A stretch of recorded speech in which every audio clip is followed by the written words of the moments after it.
I didn't mean to listen. They just forgot to hang up, leaving me with a long, itemized receipt of their contempt. 2 weeks later, I invited them to dinner, but not to eat.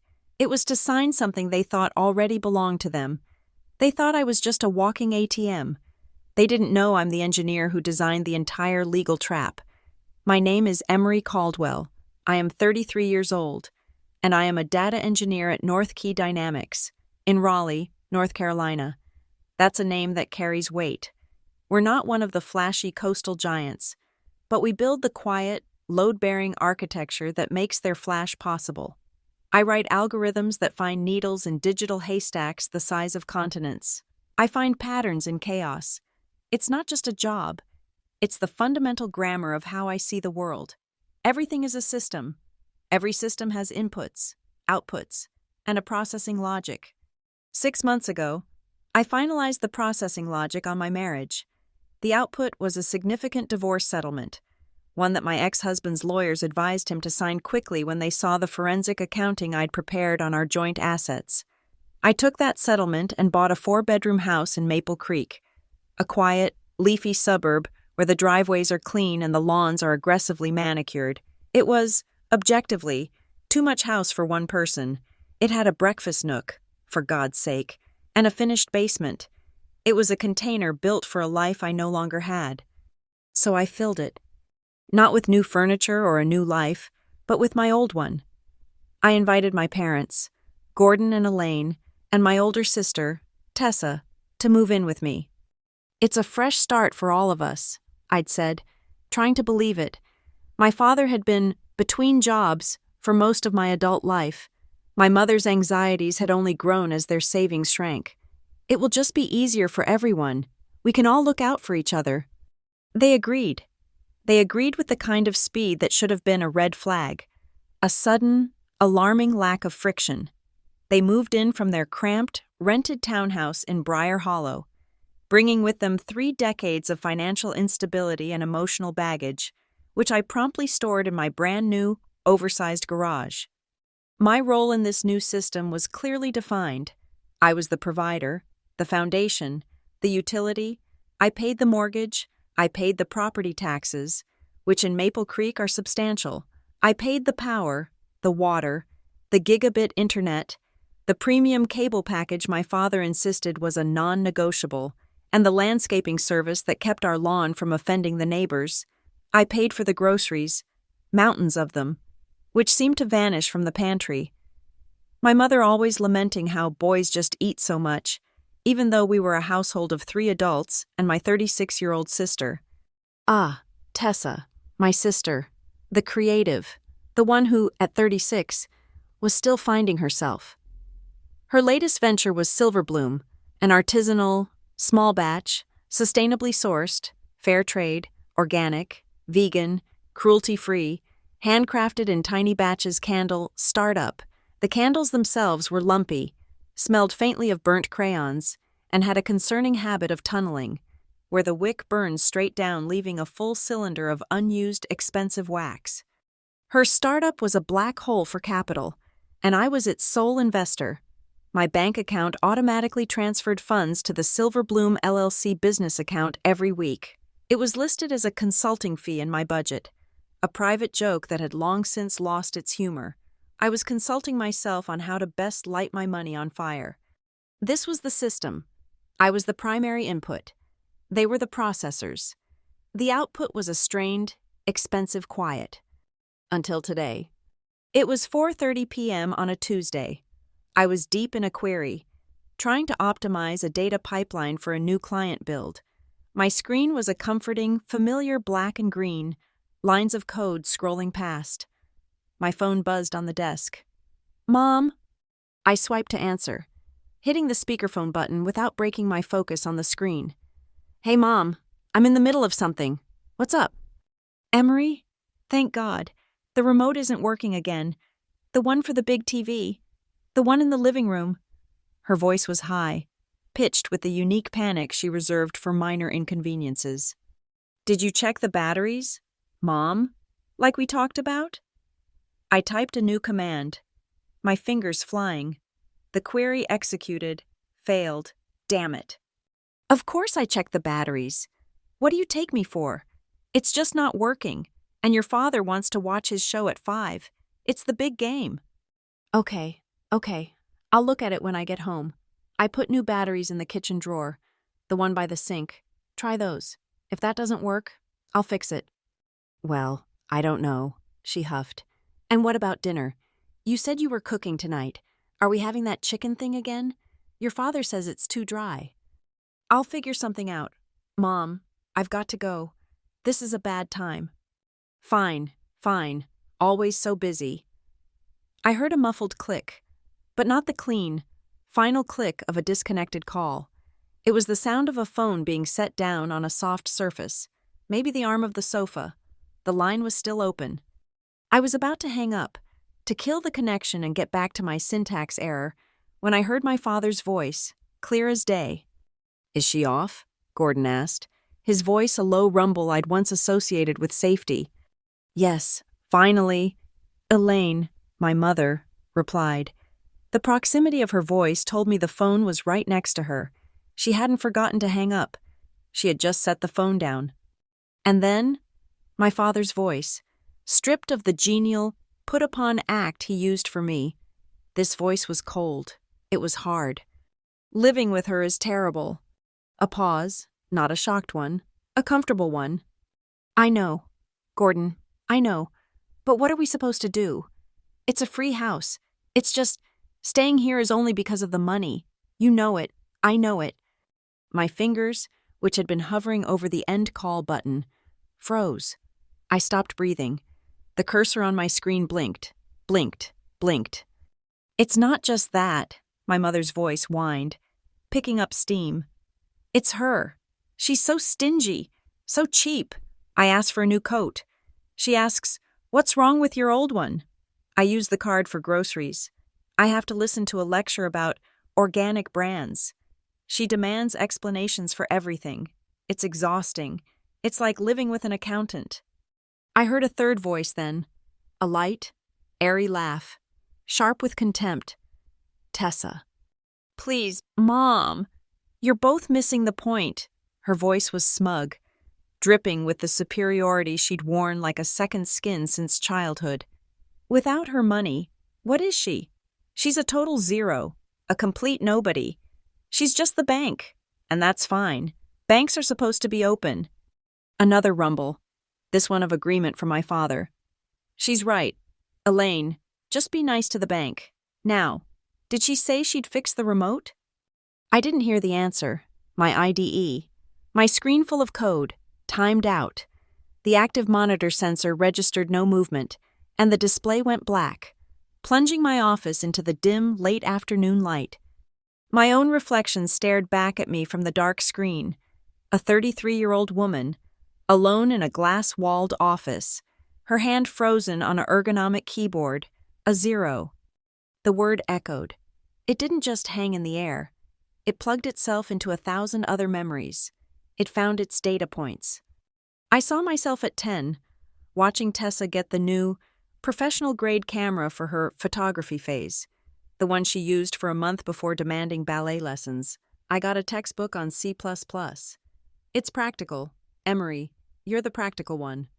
I saw myself at 17, sleep-deprived, and smelling of stale coffee and industrial dish soap. I was working the graveyard shift at a 24-hour diner off the interstate to save for college applications. I'd come home at 6 a.m, just as my parents were getting up to drive Tessa to a ballet intensive 2 towns over. We're so proud of your work ethic, honey, my mother had said, her eyes on Tessa's graceful stretch. I saw myself at my college graduation, summa cum laude. My parents and Tessa were there. They took pictures with Tessa's much older camera. They complained about the heat and the length of the speeches. They left before the departmental awards, where I won the prize for outstanding thesis. They had to get Tessa to an audition for a local theater production. She didn't get the part. All my life, I had been the designated adult, the reliable one, the practical one, the one who fixed the remote, the budget, the car, the broken lease. I was the engineer.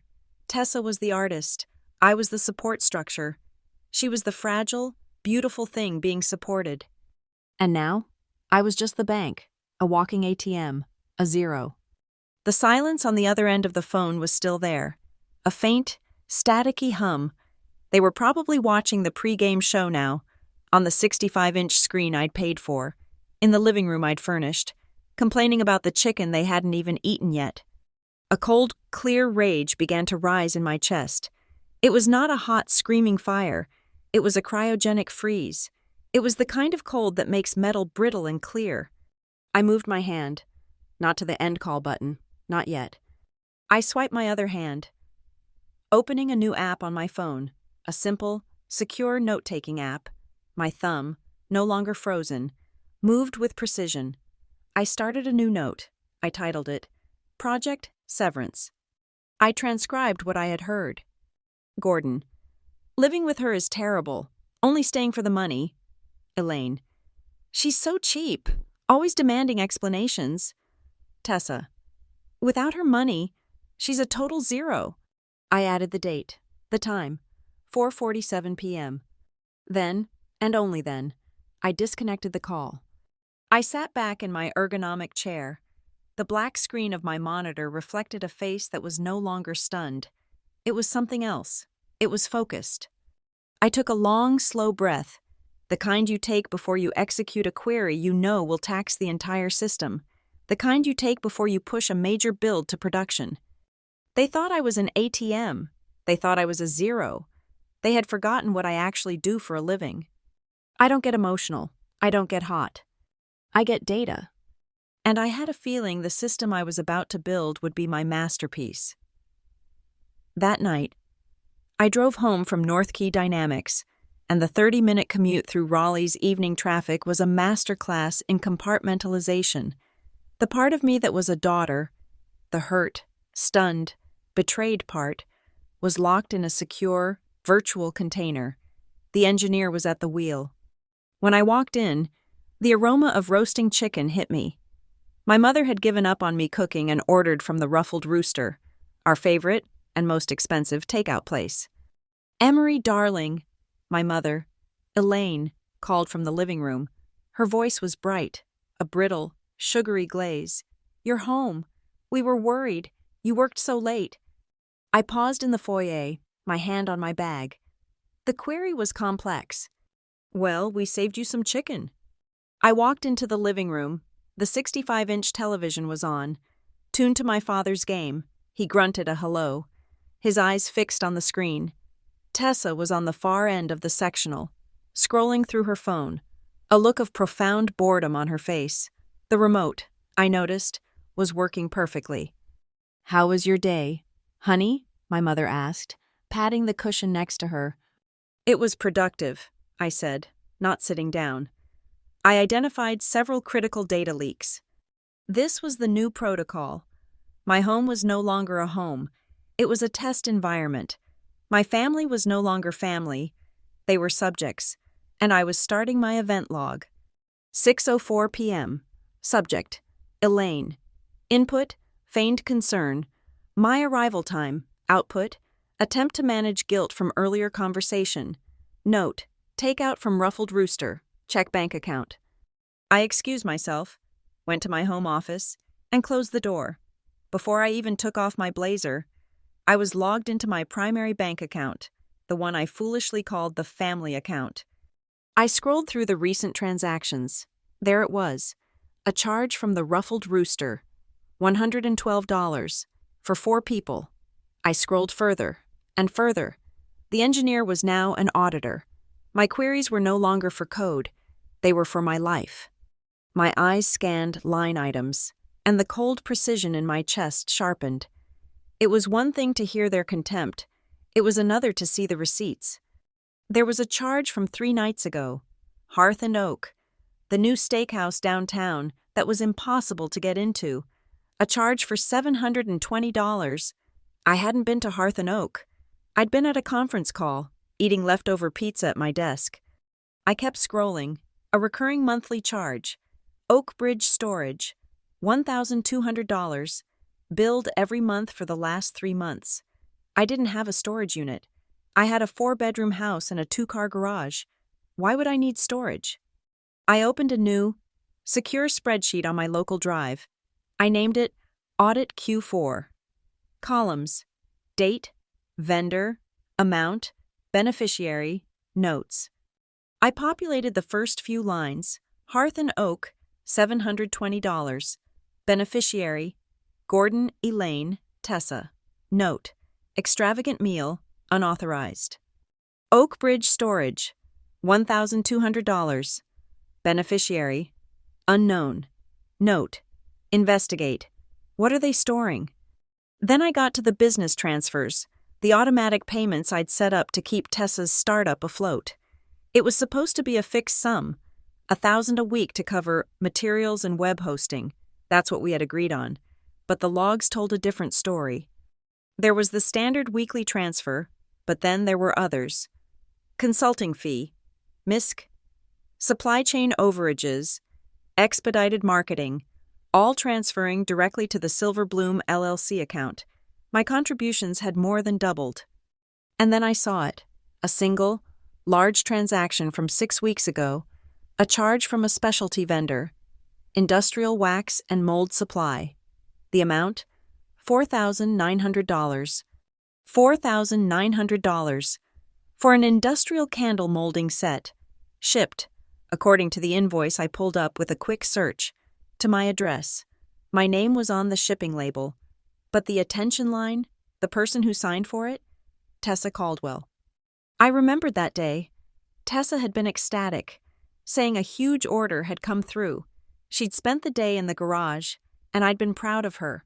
Proud she was finally taking it seriously. I'd even helped her carry in the packaging materials. Heavy, metal-bound crates. She hadn't gotten a huge order. She'd placed one, with my money. My fingers typed, the clicks on the keyboard like tiny, cold snaps of ice. Industrial wax and mold supply, $4,900. Beneficiary: Tessa. Note: fraudulent purchase, misrepresentation of business activity. This was bad, but the next discovery was worse. I looked at the architecture of the account itself. I had set it up when they moved in. It was my primary checking, but to make things easier, I had added my parents as authorized users. It was a decision born of naivete. I pictured them using the cards for groceries, for gas, for a trip to the hardware store to buy the batteries I'd told my mother about. I had set it up to pay the household bills seamlessly. But an authorized user has limits. They can spend, but they can't change the account. They can't transfer funds. They can't add other users. Tessa, I noted, was not an authorized user, yet she was clearly benefiting. How? I dug into my email archives, searching my bank's name. I found the original authorized user confirmation email from 6 months ago, when they moved in. It listed Gordon Caldwell and Elaine Caldwell. Then I found a second one, dated 2 months ago. I didn't remember this one. It was a confirmation. Your request to update authorized permissions has been processed. I stared at it. I hadn't requested any update. I pulled up the attached PDF. It was a digital form, a request to grant Level 2 permissions, allowing users to initiate wire transfers under $10,000 and to modify shipping addresses for replacement cards. And at the bottom, there was my signature, my digital signature. It looked like mine. The same loops, the same slant, but I hadn't signed it. I pulled up the original, valid document from 6 months ago and put them side by side on my 40-inch monitor. To a banker, they were identical. To a data engineer who specialized in pattern recognition, they were a lie. The stroke on the E in Emory, on the original. The upstroke was a smooth, fast curve, on the forgery.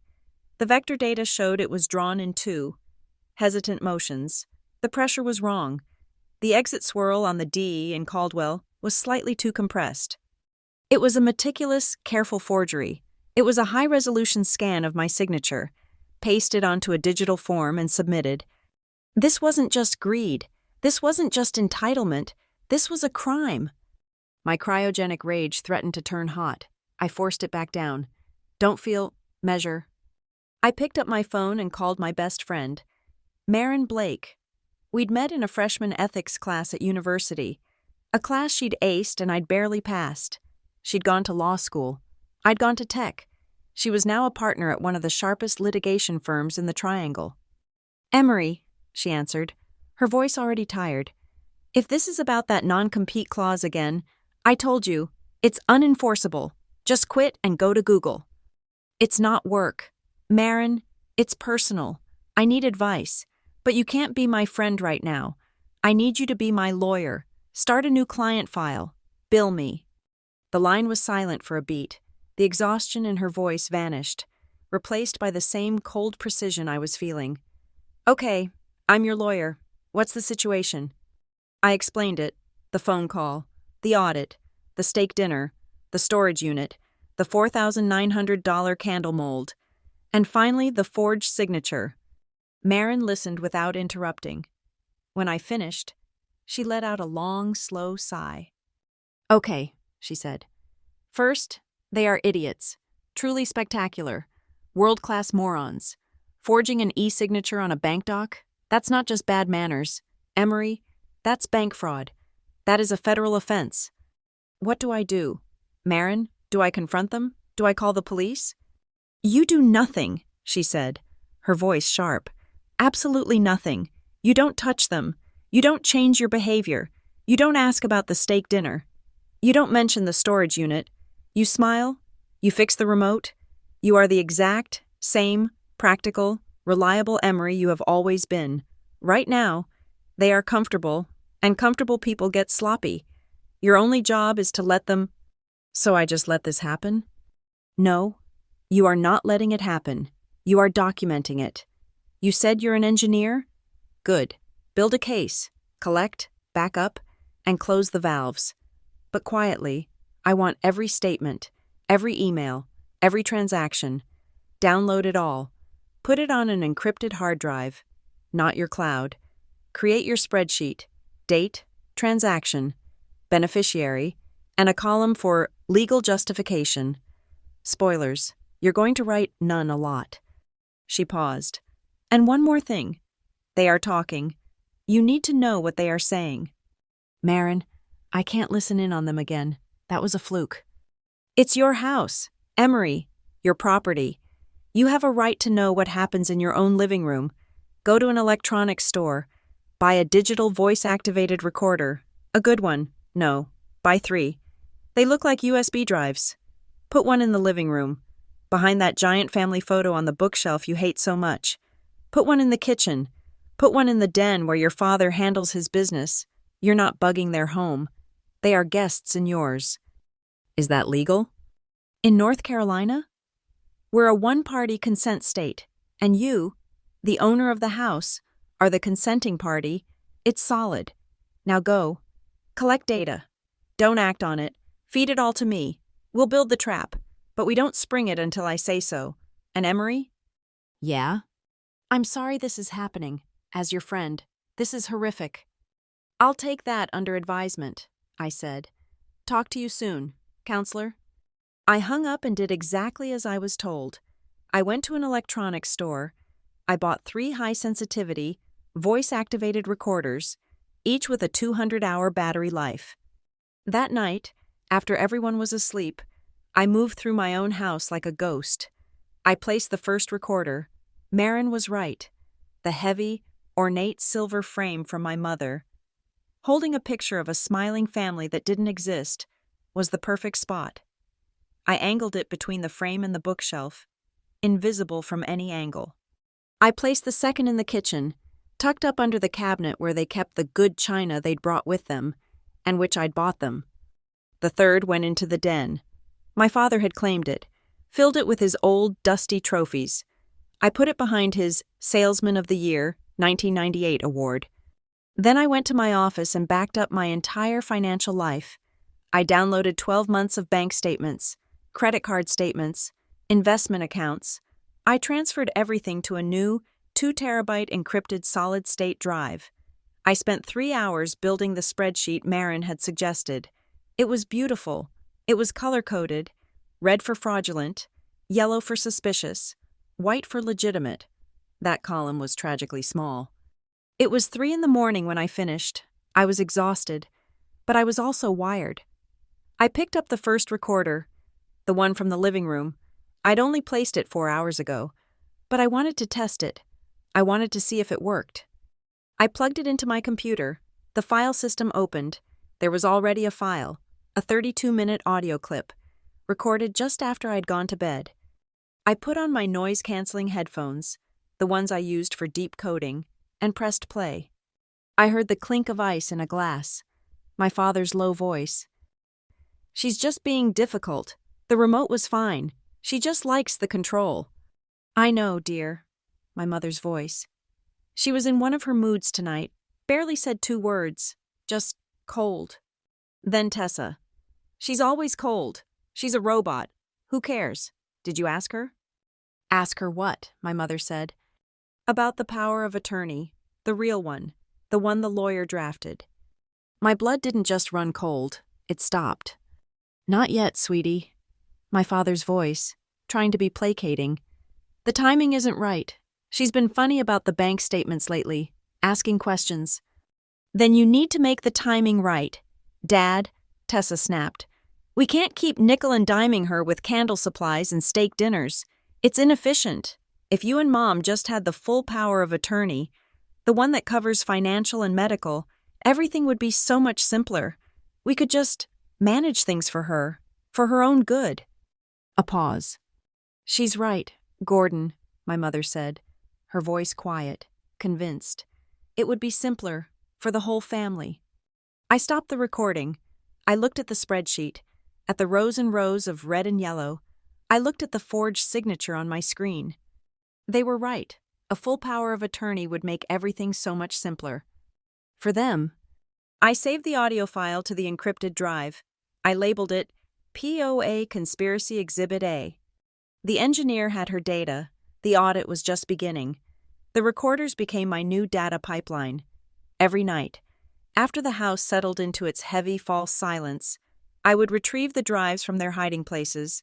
I would go to my office, lock the door, put on my noise-canceling headphones, and listen to the soundtrack of my own obsolescence. The data points accumulated, each one a small, sharp betrayal. Item: Gordon requesting Tessa buy him a new, high-end golf putter, a stealth driver for $700, using the Messi fund. Item: Elaine complaining to her sister on the phone that the thread count on the guest sheets, their sheets, was only 600 and felt like sandpaper. Item: Tessa assuring them both that once the POA is signed, they could redecorate this whole tacky place and finally get some decent art. It was the recording from day 3, a Thursday night, that finalized the query. I heard the clinking of glasses again.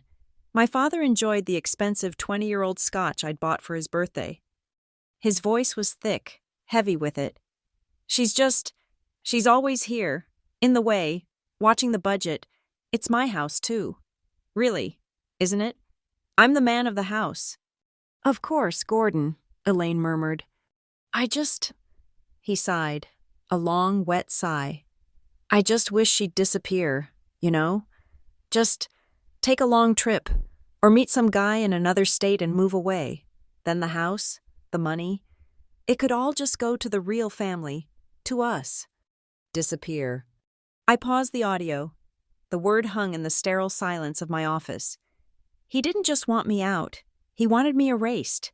He wanted me to cease to exist so he could inherit the assets. Then, my mother's voice. I waited for the gasp, the defense, the, "Gordon, don't you dare say that." It never came. Instead, she chiseled the morality of it. She performed a moral patchwork. "Don't talk like that, Gordon. It's morbid," she said, her voice dismissive, as if he'd just used the wrong fork. "It's not that we want her gone. I wish she was less nosy. If she wasn't always poking around, checking the statements, it would be fine. We just need her to be easier." Easier. They didn't want a daughter. They wanted a cooperative resource, a resource that wasn't nosy. I saved the file. Exhibit C Disappearance Wish G. Caldwell. The next day, I was working from home. my office door slightly ajar. I heard Tessa's bright, fake influencer voice from her bedroom down the hall. She was doing one of her Silver Bloom live streams. Curiosity, the analytical kind, got the better of me. I muted my microphone on my conference call and pulled up her Instagram feed. There she was, bathed in a ring light, holding up a lumpy beige candle. Hi, everyone. Oh my gosh, we are slammed. The Autumn Regret candle sold out in, 20 minutes. We are so blessed. We're restocking soon. I checked the Silver Bloom LLC Analytics dashboard. I still had admin access from when I'd built her site. Sales in the last 30 days, 4, total revenue, $96. Then, she answered a live question from a viewer. Oh, my living situation? She laughed, tossing her hair. I live with my family in this huge house, but it's totally temporary. My little sister is, well, she's a lot. She's kind of a hermit, works all the time, has zero social life. Super awkward. She leaned closer to the camera, her voice dropping to a conspiratorial whisper. Honestly, I think she eats her feelings. She's gained so much weight since college. I keep telling her to try keto, but she just buys more, like data snacks or whatever. A digital punch to the gut, body shaming me to her 312 followers to sell a candle that smelled like burnt crayons. I took a screenshot. Exhibit D. Libel T. Caldwell. The cognitive dissonance was staggering. How could I reconcile the audio files, the betrayal, the casual cruelty, the criminal conspiracy, with the people I saw at the breakfast table? The next morning, I was the one who made breakfast. It was part of the experiment. Maintain normal function. I made scrambled eggs, turkey bacon, and avocado toast. I served them. I watched them eat my food in my house. Gordon, my father, was hidden behind the Wall Street Journal, an expensive subscription I paid for. He complained the coffee was weak. Elaine, my mother, was scrolling through a catalog, sighing loudly over a new cashmere coat she wanted. This one is just so much softer than that cheap thing Emery got me for Christmas, she said to the room at large. Tessa, as usual, was glued to her phone, her thumb moving in that rapid, jerky motion, probably faking more engagement on her sold-out products. She didn't look up. She just held her hand out for the salt shaker. I watched them. I observed the system, the inputs, my money, my labor, my house, and the outputs, their contempt, their greed, their casual destruction. The algorithm was flawed. The entire system was corrupt. The trigger event came at 11:02 a.m. I was in the middle of a deep dive, debugging a catastrophic failure in a client's database. My personal phone, the one I used for multi-factor authentication, buzzed on the desk. It wasn't a text. It was a high-priority push notification from my bank. Security alert. A request to update authorized user permissions on account ending in 4098 was initiated from an unrecognized device. My blood turned to ice. We have temporarily blocked this action. Please verify this request. I hit deny so hard I almost cracked the screen. Then I went to work. I wasn't just Emery the data engineer anymore. I was Emery the cyber forensics analyst. I logged into my bank's security dashboard. The request had been initiated by someone using the forged credentials from 2 months ago. The Level 2 authorization. They were getting impatient. They were trying to escalate their privileges. The dashboard showed the IP address of the device that made the request, 72.44.11.198. I ran a geotrace. The IP address wasn't a house. It was a commercial node. I cross-referenced the GPS coordinates. The location pinged to a small industrial park off the highway. The same industrial park that housed the Oak Bridge storage facility. My hand was shaking, not from fear, from rage. They were at the storage unit, the one I was paying $1,200 a month for, actively trying to escalate their fraudulent access to my accounts. I took a screenshot. I forwarded the security alert, the IP address, and the geotrace data to Marin. My text. They're at the storage unit. They just tried to escalate bank privileges. They are getting sloppy and impatient. Her reply came back in less than 60 seconds. Okay, they're moving faster than we thought. We aren't waiting. We are executing Operation Pulse Check. Starting now. Follow these instructions exactly. Marin's instructions were a tactical symphony. I was to leave work immediately. I was to go to a different branch of my bank, one I never used, in a different part of town. 1. Open a high-security safety deposit box. Do not link it to your existing accounts. This is for the encrypted drive. 2. Meet with the branch manager. Show them the fraud alert. Show them the side-by-side signature comparison. You are now a high-risk client, and they will cooperate. 3. Open a private checking account. This account is to be black-boxed in their system. No paper statements. No online visibility linked to your social security number. Only accessible by you, in person, or with a physical hardware token. 4. Transfer 95% of the funds from the family account 4098, into this new, black-boxed account. Leave only enough to cover the mortgage and utilities for 1 more week. 5. Simultaneously, file a formal dispute regarding the Level 2 authorization. Have them revoke all authorized user permissions, all secondary cards, Gordon's, Elaine's, and all digital access for anyone not named Emery Caldwell. Effective immediately. 6. They will offer you a new password. Refuse it. Demand they enable hardware token 2-factor authentication, a physical USB key. Without it, no one, not even you, can log in online. I told my boss I had a family plumbing emergency, a lie that tasted like acid, but was necessary. In 1 hour, I was at the Capitol Boulevard branch. The bank manager, a stern woman named Ms. Davies, looked at the side-by-side signatures, and her expression went from customer service to federal witness. I see, she said. Her voice clipped. I followed Marin's script to the letter. The new account was opened. The funds were transferred. A multi-6-figure sum that vanished from their grasp in an instant. The secondary cards for Gordon and Elaine were deactivated. Snip, snip, the fraudulent authorization was purged from the system. Ms. Davies herself handed me the new hardware token. Nothing, she assured me, happens on this account without this key. I left the bank feeling lighter than I had in years. I had cut the feed. The ATM was officially and silently closed. My last stop was my home office. I logged on to the 3 major credit bureaus, Experian, Equifax, and TransUnion. I placed a full credit freeze on my name. No new accounts, no new loans, no new lines of credit, nothing. The system was locked. I got home at 5:30. The house was quiet. I could hear the television in the living room. They were still here, blissfully unaware that the system had been severed. They were ghosts, haunting a house they no longer had any claim to. I walked to the kitchen island, where the day's mail was piled. A water bill, a catalog, and an invoice. It was from Raleigh Mobile Notary Services.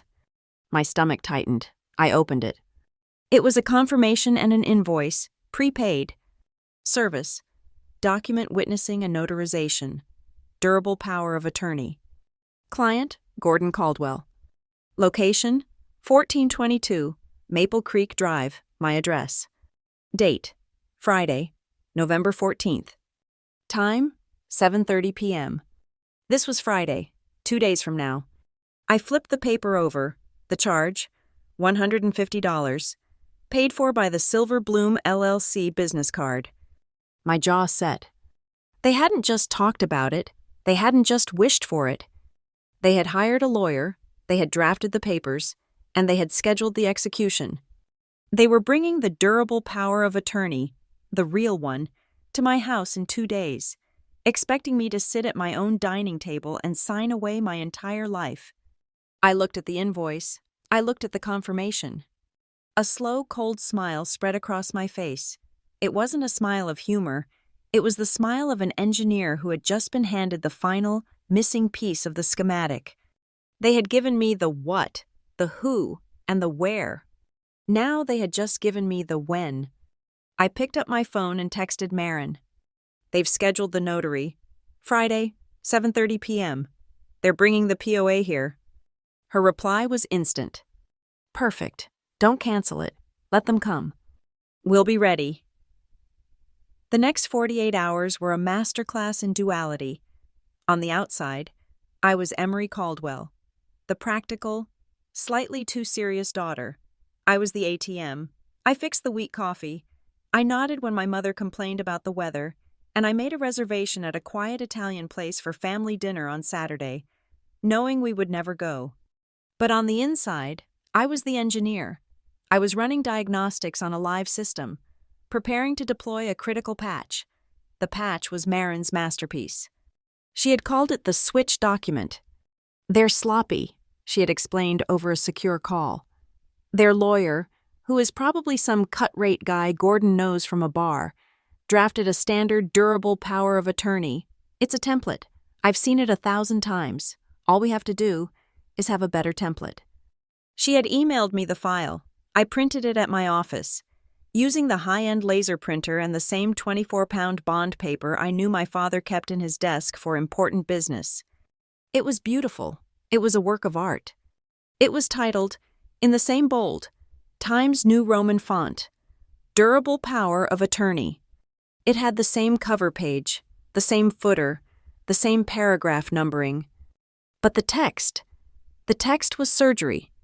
The first page, the one I would sign and the notary would witness, looked identical, but Marin had altered the definitions. The grantor, me, was defined as the sole fiduciary controller. The agents, them, were defined as appointed parties.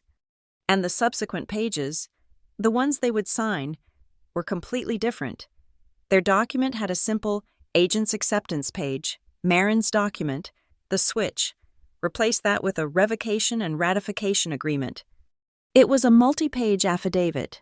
By signing it, the appointed parties, Gordon, Elaine, and Tessa, would be legally, formally, and irrevocably 1. Acknowledging that any and all prior authorities, verbal or written, including the fraudulent Level 2 bank authorization, were hereby revoked and nullified. 2. Ratifying and attesting that all non-documented, extravagant expenditures, Hearth and Oak, $720, industrial wax and mold supply, $4,900, were personal gifts from them to themselves and not authorized family expenses, thereby voiding any claim of managing my finances. 3. Agreeing that all control, oversight, and authority over all accounts, properties, and assets belonging to Emery Caldwell were being formally and exclusively given back to Emery Caldwell, and that they, the signers, held no further claim. It was a confession, disguised as a template, a legal time bomb, wrapped in a blue cardstock folder, identical to the one my father kept his copy in. My job was to ensure that my folder, and not his, was the one on the table when the notary's pen came out. The preparation was meticulous. My doorbell camera, a high-definition model, was set to record not just motion, but continuous video for the entire evening. The audio sensitivity was turned to maximum. My primary trap was my old iPhone. I disabled all notifications, wiped it, and set it to record video. I placed it in the dining room, tucked into a large, leafy houseplant, a ficus, another living thing in the house that I paid for and no one else noticed. It had a perfect, clear shot of the entire dining table, the audio sharp enough to pick up a whisper. I started the recording 2 hours before they were due to arrive, the video feeding silently to my encrypted laptop, locked away in my office. Friday evening, I listened to the audio logs from the recorders. The conspiracy was in full swing. 5:06 p.m., kitchen recorder. Elaine. Gordon, you have to be gentle. She's fragile. Gordon. I know. I'll just explain that it's to protect her, to make her life simpler. She likes simple. Tessa. Snorts. Just get it done. Tell her it's about family security. She eats that stuff up. And make sure she signs the last page. The lawyer said all 3 of us have to sign the acceptance page too. They were primed. They were focused. They were arrogant. At 7:20 p.m., I was in the dining room, setting out a pot of chamomile tea. My hands were perfectly steady. I was wearing a simple gray sweater. I was the picture of the practical, non-threatening, zero.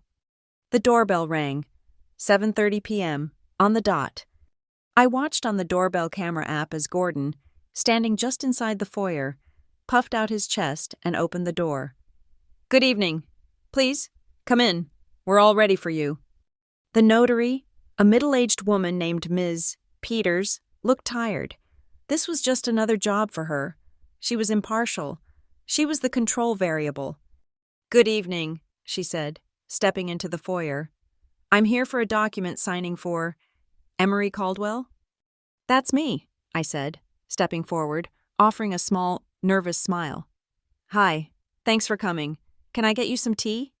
"No, thank you, ma'am. I just need a clear table and your identification." "Of course." We all sat at the dining room table. The ficus with the iPhone lens watched us. The doorbell camera watched the notary. The recorders in the living room and kitchen were listening. Elaine was practically vibrating with false solicitude.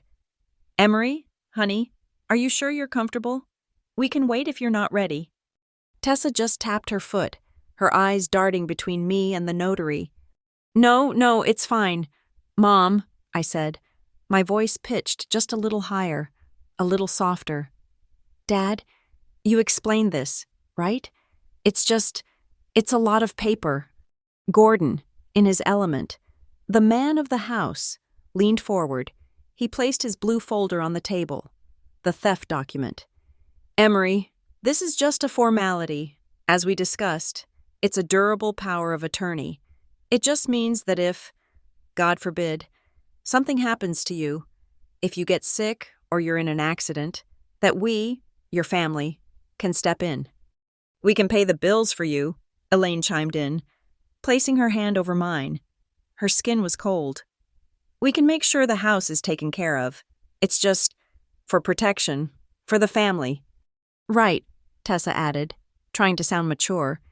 "It's just so we can handle the logistics, so you don't have to worry about all this stuff. You can just focus on your big-shot job." The iPhone lens in the ficus captured it all: the coercion, the minimization, the framing of financial theft as an act of service. "Okay," I said, playing my part. I looked at Ms. Peters, the notary. "It just seems so complicated. What does durable mean, exactly?" Before the notary could answer, my father cut her off. "It just means it's solid. Emery, it's the standard one, the one everyone uses."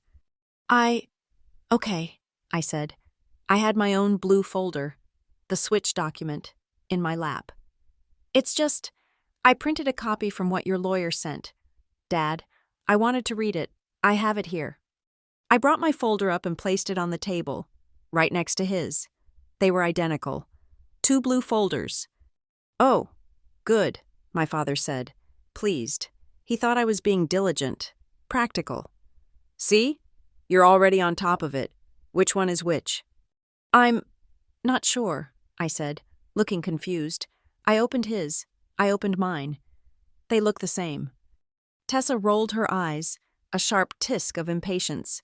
"Emery, my God, they are the same. Just pick one and sign it. Ms. Peters has a schedule." Right, I said. I fumbled with the papers. I pushed my father's folder, the theft document, aside. I pushed my folder, the switch document, toward the center of the table. "This one looks fine." I had just performed the switch, a simple sleight of hand. The system exploit was in place. Ms. Peters, professional and bored, was oblivious. "Okay, Ms. Caldwell, I need to see your driver's license." I provided it. She checked my face. She checked the name. She opened the switch document to the final page, the grantor's signature page. She didn't read the 30 pages that came before it. She only cared about the title and the signature block. "Okay, Ms. Caldwell, please sign here, as the grantor, Emery Caldwell." I picked up the pen. I signed my name. A clear, perfect, unwavering signature. Ms. Peters took the document. She produced her stamp. a heavy metal embosser. She pressed down, a sharp, satisfying click. She signed her name, noted the date, and filled out her logbook. "Perfect," she said. "Now, I believe the appointed agents also need to sign the acceptance page."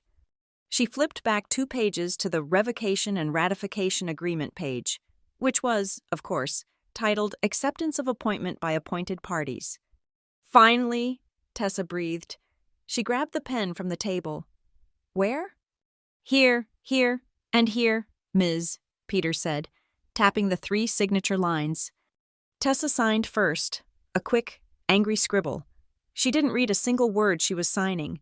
She didn't see the words revocation or ratification. She just saw a line with her name. Elaine went next. She smiled at me, a beatific, maternal smile. "For the family, darling," she whispered. She signed her name with a flourish. Gordon signed last, the patriarch. He pushed the pen hard, a signature full of self-importance. He was finally the man of the house. "And we're done, Ms., Peter said, packing her bag. "My office will retain a copy of the journal entry. The document is now in effect. Have a wonderful evening." "Thank you so much," I said, walking her to the door. "You've been a great help." The doorbell camera recorded her walking down the path at 7:51 p.m. The sting was complete. I walked back to the dining room. The ficus was still recording. My father was already on his feet, heading to the liquor cabinet in the living room. "Well, I think this calls for a celebratory drink." "I'll get the nice glasses," Elaine cheered. Tessa was already on her phone, thumb flying, a wide, smug grin on her face. I stood at the head of the table. I picked up the document, my document, the one they had all just signed, the one the notary had just legally embossed. "Thank you, everyone," I said, my voice perfectly level, perfectly calm. The tremor was gone. "I really appreciate you all agreeing to formally hand financial control back to me." My father paused, the Scotch bottle in his hand. He laughed. "That's a good one, Emery, a real kidder. Now, put that somewhere safe. I'll need a copy on Monday to take to the bank." Elaine laughed, too. "Oh, honey, you're so funny." I didn't smile. I just took the stack of papers, tapped them neatly against the tabletop, and slid them, with meticulous care, into the empty blue folder. My folder, the folder of evidence. "I'll take care of it," I said. "You just enjoy your drinks." I went to my office and locked the door. I retrieved the iPhone from the ficus. The video was perfect. The audio was crystal clear. "It's for the family. So you don't have to worry." I sat at my desk and, out of curiosity, I checked Tessa's Instagram. She had already posted a new photo, a selfie of her smiling that smug smile, holding one of her lumpy candles. The caption read, "Big things are finally happening. A major gift just came through that's going to change the Silverbloom game forever. We're talking expansion, new lines, everything. So blessed. Family, first new beginnings. Silverbloom, success boss babe." I took a screenshot. Exhibit E-Self-Incrimination T. Caldwell. The trap was set, the bait was taken, and the subjects had just signed their own confessions. I locked the embossed, signed, and notarized switch document in the small fireproof safe in my office closet, behind a stack of old coding manuals. The audio file of the signing, complete with Tessa's impatient sigh, my mother's, "For the family, darling," and my father's coercive speech, was uploaded to the encrypted drive. I labeled it Exhibit F Notary Sting Full Audio. The house was buzzing. My father was, as he'd promised, having his celebratory scotch. I could hear the high, brittle sound of my mother's laughter from the living room. They were high on their victory. They had secured the bank. I sat at my desk in the silence of my office. The adrenaline of the sting was fading, replaced by something heavier, a deep, cold clarity. I hadn't just executed a legal maneuver. I had just formally acknowledged a truth that I had spent 33 years coding around. The system wasn't just flawed. It was built on a corrupt foundation. My mind went back to Briar Hollow, the small, forgotten town in the foothills we'd grown up in. It was a place where people's histories were short and their memories were long. Our family, the Caldwells, had always been defined by two things: my father's disappointment and my sister's promise. Gordon Caldwell had been laid off from a mid-level management position at a textile mill when I was 6. The mill closed, the town dried up, and my father never recovered. He didn't just lose his job, he lost his sense of self-importance. His between-jobs phase had now lasted 27 years. He'd spent those decades cultivating a narrative of being wronged by the economy, by globalization, by younger bosses, and building a life propped up by my mother's dwindling inheritance and, eventually, my paycheck. Elaine, my mother, was a woman raised to be a wife. When the money vanished, her anxiety became her defining trait. She couldn't build a new life, so she poured all her energy and expectations into her firstborn. Tessa. Tessa was the star. She was the one who was going to save them. Tessa's passions were a string of expensive, abandoned projects, each one funded by money we didn't have. There was the ballet phase, which cost thousands in costumes and private lessons. Abandoned when the instructor mentioned constructive criticism. There was the photography phase, kicked off by that professional-grade camera, which ended when she realized it required getting up for golden hour light. It was followed by pottery, jewelry making, and a brief, disastrous attempt at becoming a sommelier. Each failure was reframed by my parents as part of her artistic journey. Meanwhile, I was the practical one. I wasn't a journey, I was a utility. When I was 14, I saw the financial writing on the wall. I taught myself to code from library books. I started doing freelance projects, building basic websites for local businesses under a pseudonym. I remember my father sneering at me, hunched over a glowing screen at 2 a.m. "You'll ruin your eyes, Emery. Go be a kid." But being a kid was a luxury our family couldn't afford, a luxury they had already bestowed entirely on Tessa. When I won a full-ride scholarship for computer science, my parents were relieved, not proud, relieved. It meant I was handled. I was off the books.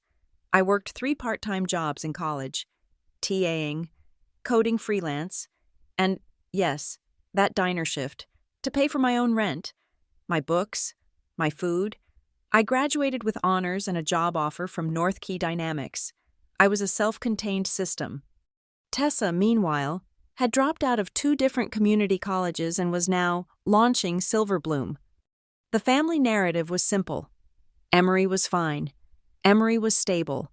Emery could take care of herself. Tessa was fragile. Tessa was a creative. Tessa needed help. And help became the operating principle of our family. "Family doesn't keep score," my mother would say, usually when she was borrowing money from my wallet. "We're a team. It all goes in the same pot." But it was a one-way pot. The money only ever flowed from me to them. I sat there, in my office, in the house I paid for, and I finally truly understood. It wasn't love, it was resource management. My entire childhood, I had been trying to earn their approval. I'd been trying to be the good daughter, the successful daughter, the practical daughter. I thought if I just produced enough, if I was stable enough, if I took on enough of the burden, they would finally see me. They would finally be proud. But they didn't see success. They saw a surplus. They didn't see stability. They saw an asset to be leveraged. The phone call 2 weeks ago hadn't been a revelation. It had just been the first time they'd forgotten to mute the quarterly earnings call. Without her money, she's a total zero. Tessa was wrong. I wasn't a zero. To them, I was a 1, a single, binary point of failure for their entire lifestyle. And they'd been trying to gain admin access ever since. I remembered what Marin had said to me after I'd played her the Disappearance Wish audio file. I had been clinical, but I must have faltered. "Emery," she'd said, her voice cutting through the sterile data. "I'm going to tell you something as your lawyer, and then as your friend, as your lawyer. Their motive is irrelevant. The fraud is the fact. As your friend, I know you. You're trying to find a reason, a why that makes this make sense. You're trying to debug their behavior. She was right. Motive can explain, she continued, but it never excuses. A tragic childhood doesn't give them the right to commit bank fraud. Feeling like a failure doesn't give your father the right to wish you'd disappear so he can steal your house. They are adults, and they are making choices. Your only job is to protect yourself from those choices. She was right. The engineer in me had to acknowledge my own culpability in the system. I had to audit myself. Why had I invited them to live with me? The divorce had been finalized. I was free. I was successful. I had this big, empty 4-bedroom house in Maple Creek, and I had been lonely. I had looked at this empty container, and my first instinct, my coded-in, childhood-trained instinct, was to fill it with the people I was programmed to serve. I had told myself it was generosity. It will be easier for everyone, I'd said. But it wasn't generosity. It was a mistake. It was a decision made by the heart, by the hopeful 10-year-old girl who was still waiting for her parents to be proud of her. And now, the engineer had to fix it. The 33-year-old woman, the one who built secure systems, had to correct the vulnerability the 10-year-old had left open. My emotional state, I realized, was not about blind revenge.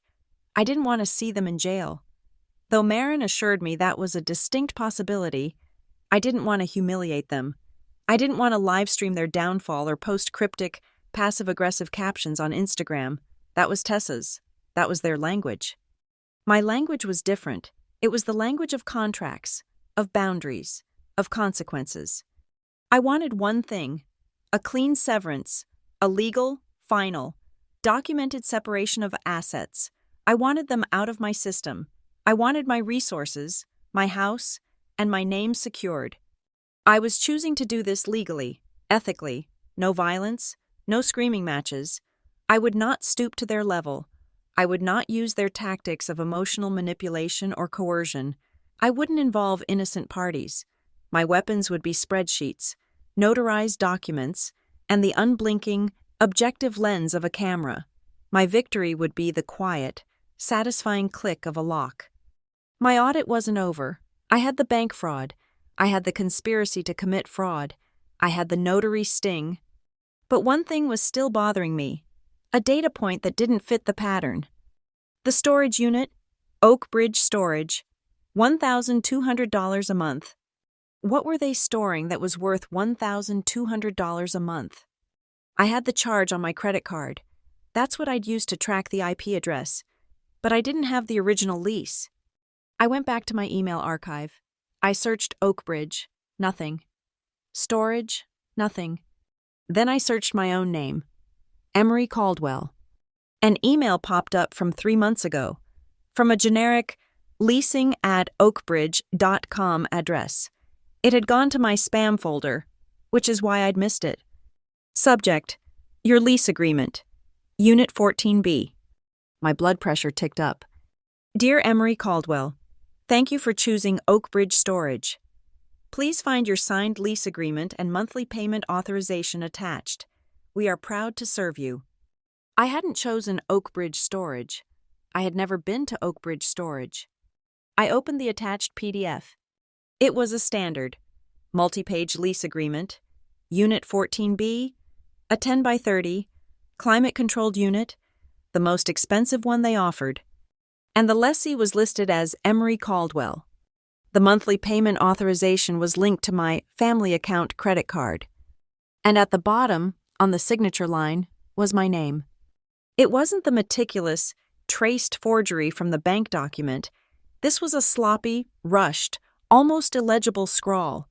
It looked like someone had tried to sign my name from memory and failed badly. Tessa. It had to be. It had her brand of arrogant, lazy incompetence all over it. They hadn't just used my money to rent it. They had put the lease in my name. They had forged my signature again, which meant, legally, I was the lessee. Unit 14B was my property.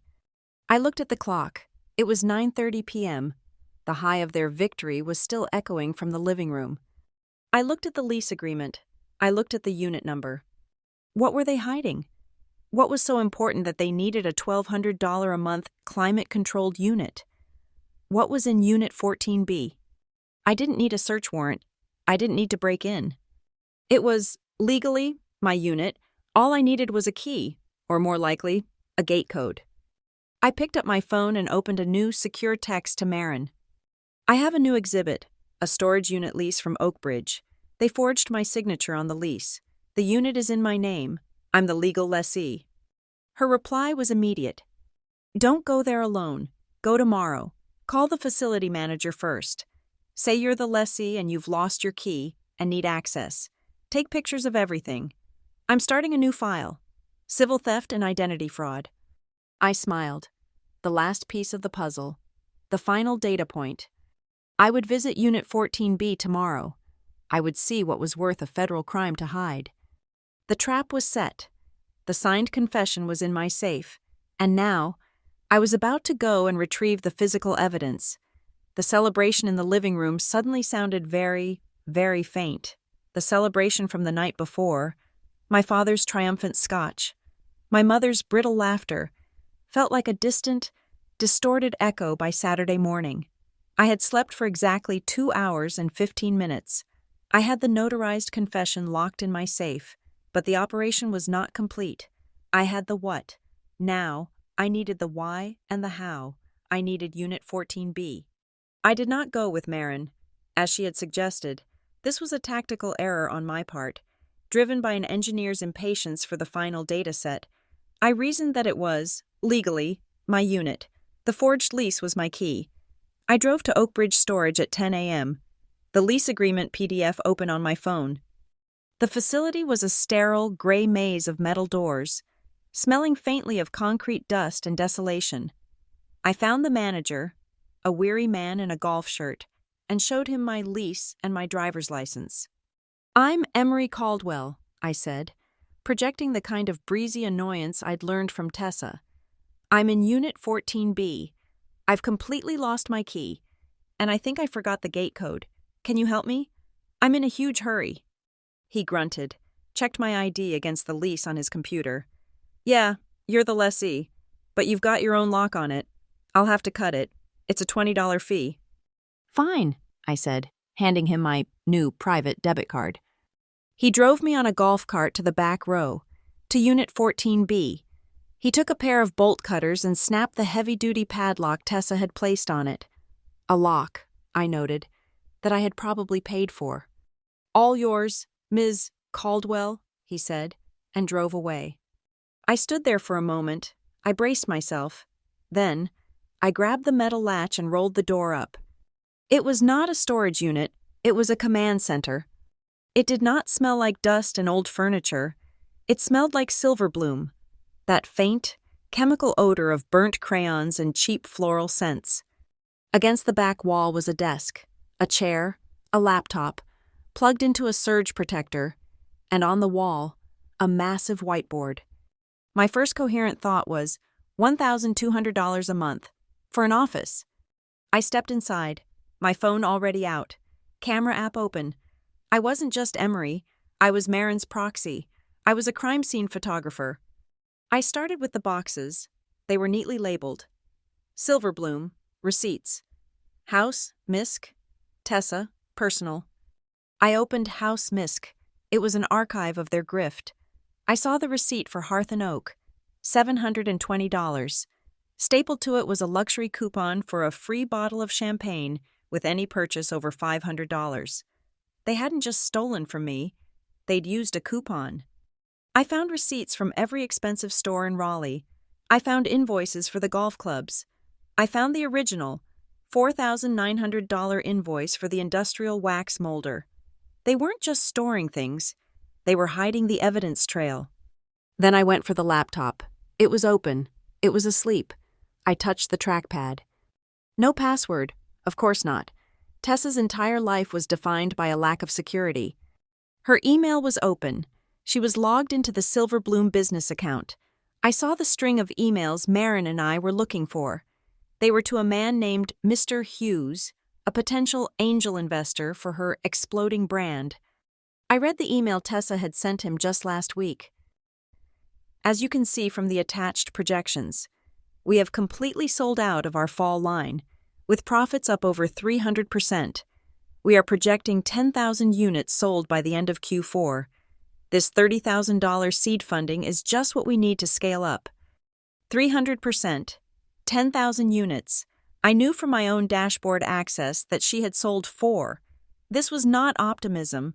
This was not faking it till you make it. This was blatant wire fraud. I took photos of the screen, of the recipient's address, of the forged projection charts. Then I saw the spiral notebook on the desk. It was a cheap, college-ruled notebook. The cover just said plans. I opened it. My blood did not run cold. It evaporated. It was a list, in my mother's neat, cursive handwriting. Maple Creek, Phase 2, Inventory. It was a list of my possessions, my furniture, the things I had bought after my divorce, the few things I had chosen for myself. Living room, Eames chair, gray. Sell Estin, $900. Buyer, antique guy. Media console, walnut. Keep, move to den. Sofa, blue velvet. Sell consignment. Emery's bedroom. Bed frame, king oak. Tessa dresser. Sell nightstands. Keep, guest room. They weren't just planning to take my money. They were planning to liquidate my life. They were moving in, selling off my identity piece by piece, and reallocating my bed frame to my sister. I felt a surge of nausea, hot and acidic. I swallowed it down. Don't feel... Document. I took a photo of every single page. And then I looked at the whiteboard. This was the masterpiece, in my father's blocky, self-important all-caps handwriting. It was titled, The October Plan. Step 1. Secure POA. November 14th. There was a big, triumphant check mark next to it. They thought they had just completed Step 1 last night. Step 2. Form LLC. Silverbloom Holdings. T. Caldwell, sole proprietor. Step 3. Use POA to transfer Maple Creek deed from E. Caldwell to S. B. Holdings. Use lawyer, H. Step 4. SB. Holdings applies for business line of credit HELOC against house. Est. Value. $800K. Step 5. Secure funds. Target. $200K minimum. Step 6. Pay off. Reinvest.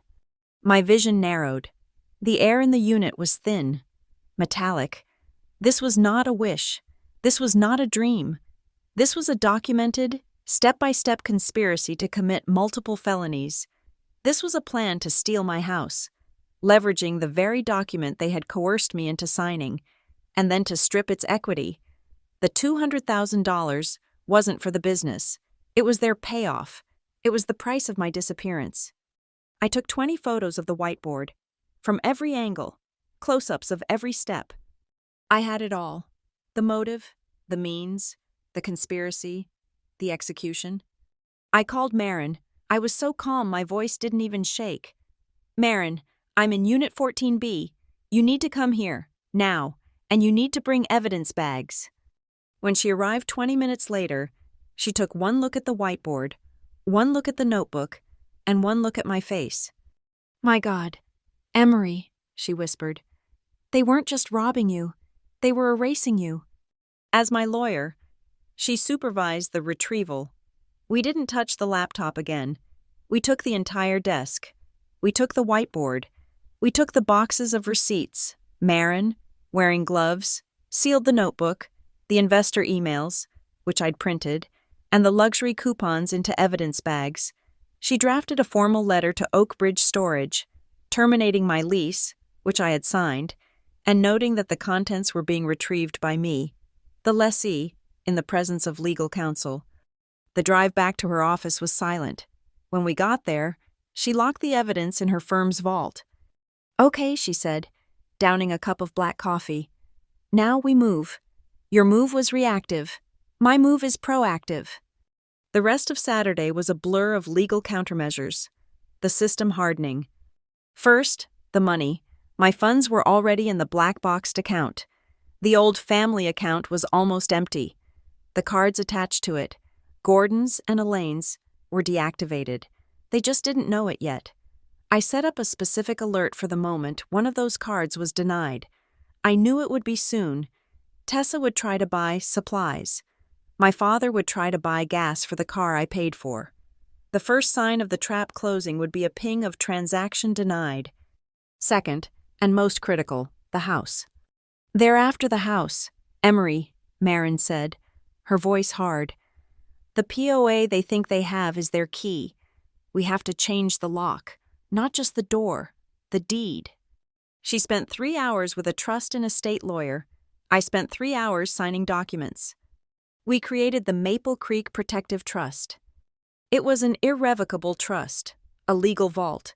I transferred the deed of my house, my 4-bedroom, aggressively manicured house in Maple Creek, out of my name and into the trust. I, Emery Caldwell, was the sole beneficiary, but I was no longer the owner. The trust was. And the trustee? The person who managed the vault? Marin Blake, a third-party officer of the court. The terms were ironclad. The property could not be sold. It could not be transferred. It could not be used as collateral for any loan, ever. Not without the in-person, notarized, and verified consent of me, the beneficiary, and the trustee. "Let your father take that POA to the bank," Marin said, a grim smile on her face. "Let him try to transfer the deed. The county clerk will laugh him out of the building. You can't transfer what you don't own. The house is gone. Emery, it's secure." Third, the physical perimeter. I went home. The house was quiet. They were out. Celebrating. No doubt. Spending more of my money. Unaware the tap had been shut off. I went to the hardware store and bought 3 new smart locks. The best on the market, keypad, fingerprint, and remote app access. I installed them myself. The front door, the back door, the door from the garage. My code was set. My fingerprint was scanned. I linked it to my personal, secure phone. I enabled the access log. From now on, I would know every time a door opened or closed. And by whom? I left the old, standard locks in place. They wouldn't even notice the new, silver deadbolts above them. Not until I activated them. I was now a guest in my own house, which I no longer owned, but which I completely controlled. The final piece was the timing. I wanted to do it immediately. I wanted to throw them out. I wanted to show them the pictures from the storage unit, the whiteboard, their entire pathetic, evil plan. Marin stopped me. "No, you don't get to be emotional. You get to be right. We have to do this by the book." She spent Sunday drafting the formal letters. A cease and desist for Tessa's fraudulent use of my name, a demand for repayment, itemized from my audit, and the pièce de résistance, a formal notice of eviction. "We wait," she commanded. "We wait until they try to use the tools they think they have. We let them fail. We let them hit the wall." I looked at the calendar. The initial phone call, the Euro Zero call, had been on a Tuesday. It was now Sunday. It had been 12 days. 2 weeks, I said, the words tasting like metal. The dinner. I invited them to dinner 2 weeks from the call. "What dinner?" Marin asked. I will invite them," I said. 2 weeks from the call. That's the day. That gives them time. Enough time for the rope to go completely taut. 2 weeks. It was the perfect amount of time for them to realize their cards were declined. For my father to make his trip to the bank with his useless, fraudulent POA and be humiliated. For their arrogance to curdle into confusion and then into fear. I would sit. I would wait. I would be the quiet, practical, boring Emery. I would make breakfast. I would watch them panic, and I would say nothing. I wanted this to be a single, clean extraction, a single, final evening. I would not let this devolve into a screaming match. It would be a deployment, a final, summary judgment. The table was being set, not just for dinner, for the hearing. And I was the plaintiff, the judge, and the jury. The week leading up to the dinner was the most difficult part of the operation. It was a test of my own system integrity. The trap was set, the evidence was secured, and the assets were locked. Now, I just had to live inside the compromised environment. My first alert pinged on Monday at 11:30 a.m. Transaction denied. T. Caldwell. Vendor. Lux Nail Bar. Amount. $140. Tessa, trying to get her weekly manicure. I watched the logs. She tried the card 3 more times. Denied, denied, denied. The second alert came at 5:40 p.m. Transaction denied. G. Caldwell. Vendor. Shell gas station. Amount. $72. My father, trying to fill up the SUV I paid for. The atmosphere in the house that evening was electric. The arrogance from Friday night's victory was gone, replaced by a thin, confused static. Emery, my mother approached me in the kitchen, her voice tight. Your father had a bit of trouble with the gas card today, and Tessa said her card wasn't working at the salon. Did you forget to pay the bill?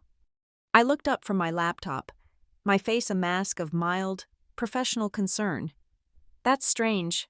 All the main utilities are on autopay. The mortgage, the power. It should all be fine. Maybe it's a network error with the bank? A network error, she repeated, unconvinced. You should call them. I'll look into it when I have time, I said, not looking up. The next day, Tuesday, was when the true panic began. I had retrieved the recorder from the den. My father, I learned, had put on his important business suit. He had taken his copy of the durable power of attorney, the one he thought I had signed, the one he'd brought in his blue folder, and had gone to the bank. The audio log of his return was Shakespearean. He didn't yell. He was quiet. He sounded hollow. I heard the front door slam. I heard him go into the den. I heard the sound of glass. He had thrown something. 10 minutes later, Tessa's voice. Dad, what's wrong? You look gray. The bank, he stammered. I gave the papers to the manager, the ones the lawyer drafted. And? He said no. What do you mean, no? Tessa's voice was sharp. We have the paper. It's legal. The notary signed it. I don't know, he roared, and the mask of the calm patriarch finally fell. He said the document was irregular. He said the house isn't even in her name. It's in some Maple Creek Trust. He said he'd never seen anything like it. He looked at me like I was a criminal. Elaine started to cry, a high, thin wail. She did this. That's what she was doing at the bank. She did this to us, after we tried to help her. Tessa was pragmatic. The house is gone. Fine. What about the money? The accounts? Can you get into those with the POA? No. He said her accounts are black-boxed. That's the word he used. Black-boxed. He said only she can access them. With a key. A physical key. He told me to have a nice day. The silence on the recording lasted for almost a full minute. They were processing it. They had been surgically, silently, and completely excised. Their primary weapon was useless. Their supply lines were cut. They were trapped in a fortress that had, overnight, become their prison. What? What are we going to do? Elaine whispered. We have no money. The cards are off.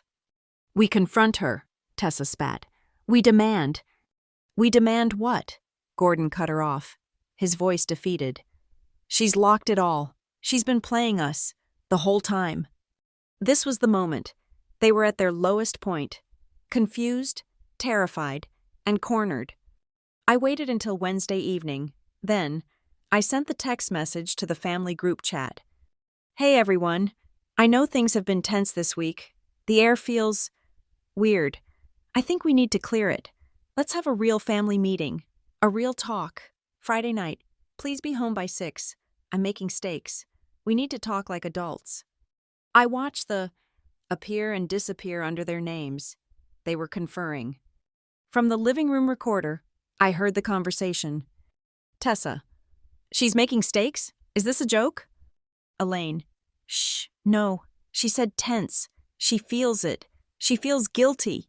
She's the one who locked everything, and now she's lonely. She's breaking down. She's reaching out.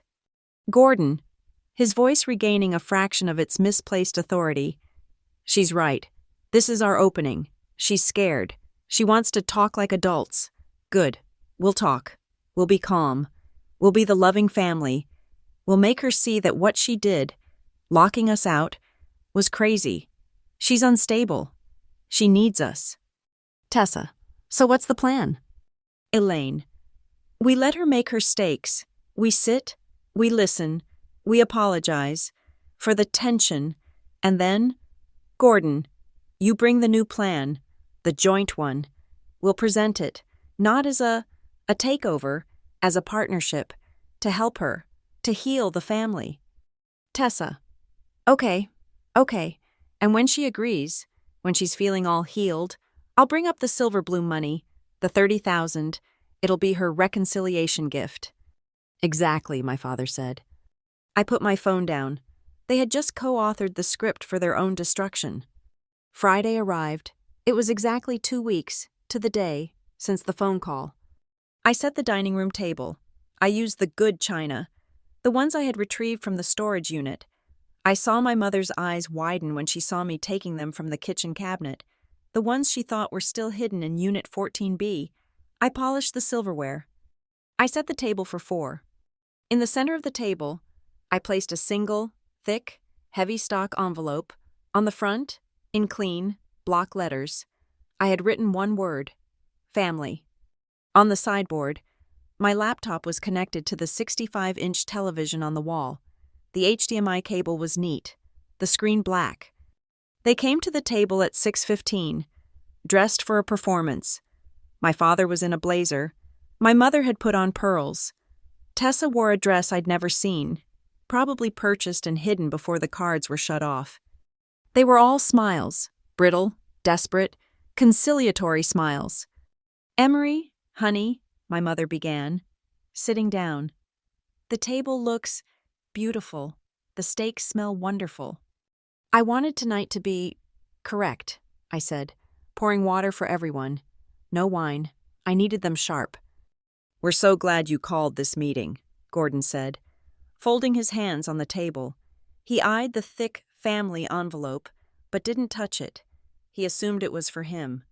I sat at the head of the table. I've been doing a lot of thinking about this family, about my place in it. But before I say anything, I wanted to listen. I feel like I haven't been listening. So, please, talk. This was the permission they'd been waiting for. Elaine went first, as planned. She reached across the table. Trying to take my hand, I kept it in my lap. She faltered, but continued. Oh, Emery, honey, first, I just want to apologize. My heart, the small, stupid, 10-year-old part of it, actually skipped a beat. I am so sorry. If we have made you feel pressured or unappreciated, she said, the classic, empty if apology. We have been a family in a hard situation, and we've all been under so much stress. She pivoted. But honey, you have to understand, your father and I, and Tessa, we are worried about you, this job, the house. It's so much for one person. And this week, with the bank cards, honey, that was a very erratic thing to do. It scared us. We just want to help you. We want to be a family again. Gordon took his cue. He slid a thin, multi-page document he'd retrieved from his briefcase across the table. It was not the envelope I had placed. It was his. A financial plan, the cover read. Your mother is right, Emery, he said, his voice the low, reasonable rumble I'd once trusted. Things have been messy, disorganized. The card issue, the bank. Those are mistakes that happen when one person is trying to do it all. This is a plan, for all of us, to manage the assets, together, as a family, to create full transparency. We can help you. We can take this burden off your shoulders. Tessa, seeing the finish line, jumped in. Exactly. We can be your partners. Emery, And I've already got the first step. That investor I told you about? He's ready. The Silverbloom relaunch is the key to your financial future. It's a real, viable business. All I need is the seed capital to get the new line started. Just $30,000. It's not a gift. It's an investment. For the family. They all looked at me. Their faces were a perfect blend of hope, greed, and feigned love. They had made their case. They were offering me a chance to return to the fold, to reopen the bank, to be their ATM again. All I had to do was apologize for being erratic and hand over $30,000. I listened. I nodded. I did not interrupt. When they were finished, the silence stretched. I pulled my phone from my pocket. They leaned in, thinking I was opening my banking app. I opened my secure notes, my thumb typed, the screen visible to them. Log, 7:02 p.m. Subject, Elaine. Input, conditional apology. I'm sorry if. Tactic, guilt. It scared us. Log, 7:03 p.m. Subject, Gordon. Input, new financial plan. Tactic, feigned partnership. Manage together. Log, 7:04 p.m. Subject, Tessa. Input, demand for funds. Amount, $30,000. Tactic, false investment. Key to our future. I put the phone down on the table. Screen up. Thank you, I said. My voice was quiet. Thank you for making all of that so perfectly clear. They smiled, confused by my typing, but pleased that I was listening. You all made some excellent points, I said. About family, about transparency, about managing assets. I picked up the television remote from the sideboard. And you're right, I said. I have been erratic. I've been keeping secrets. And I think it's time, as you said, for full transparency. I aimed the remote at the black, 65-inch screen on the wall, and I pressed the on button. The screen did not show a football game. It did not show a streaming menu. It flashed to life, the laptop desktop, and then a video file opened. It was my dining room, a week ago, the video from the ficus plant. They saw themselves. They saw Ms. Peters, the notary. They saw my small, nervous smile. The audio was perfect. I watched their faces as their own voices filled the room. Video Gordon. It's just to protect her, to make her life simpler. Video Elaine. For the family, darling. Video Tessa. Emery. My God. They are the same. Just pick one and sign it. My mother's hand flew to her pearls. The color drained from my father's face, leaving a gray, waxy sheen. Tessa just stared, her mouth open, the smugness replaced by a cold, reptilian blankness. The video of the signing ended. But that's not the whole story, I said. You're right. I've been hiding more. I clicked next on the laptop. A new file opened. It was an audio file. The waveform monitor pulsed green, a digital heartbeat. And then, their voices. From 2 weeks ago, the phone call. Audio Gordon. Living with her is terrible. Audio Elaine. At least it's a free house. Staying here is only because of the money. Audio Tessa. Without her money, what is she? She's a total zero, a complete nobody. My mother made a small, strangled sound. I clicked next again. The audio from 3 days later. Audio Gordon. I just wish she'd disappear. My mother's gasp was sharp. Audio Elaine. Don't talk like that. Gordon, I just wish she was less nosy. The room was a vacuum. The only sound was the hum of the refrigerator. I turned the television off. The screen went black, reflecting their 3 horrified, stunned faces. I stood up at the head of the table. I looked at my father. I looked at my mother. I looked at my sister. The steak sat on the counter, uncooked. The family envelope sat on the table, untouched. You've all had your say, I said. My voice was not loud. It was not emotional. It was the voice of an engineer who had just completed a system-wide diagnostic. Now, I said, it's my turn. I stood at the head of the table. The silence in the room was absolute. A heavy, sound-dampening blanket. My father's face was a mask of waxy, gray disbelief. My mother's hand was frozen at her throat, her pearls clutched in a white-knuckled grip. Tessa was rigid, her eyes fixed on the blank television screen, seeing the ghosts of her own words. "My turn," I repeated. My voice, in the vacuum, sounded as sharp and clear as breaking glass. I reached for the thick family envelope in the center of the table. The movement was slow, deliberate. My father flinched. My mother's breath hitched. I pulled out the blue cardstock folder, the one that looked identical to the one my father had tried to use at the bank.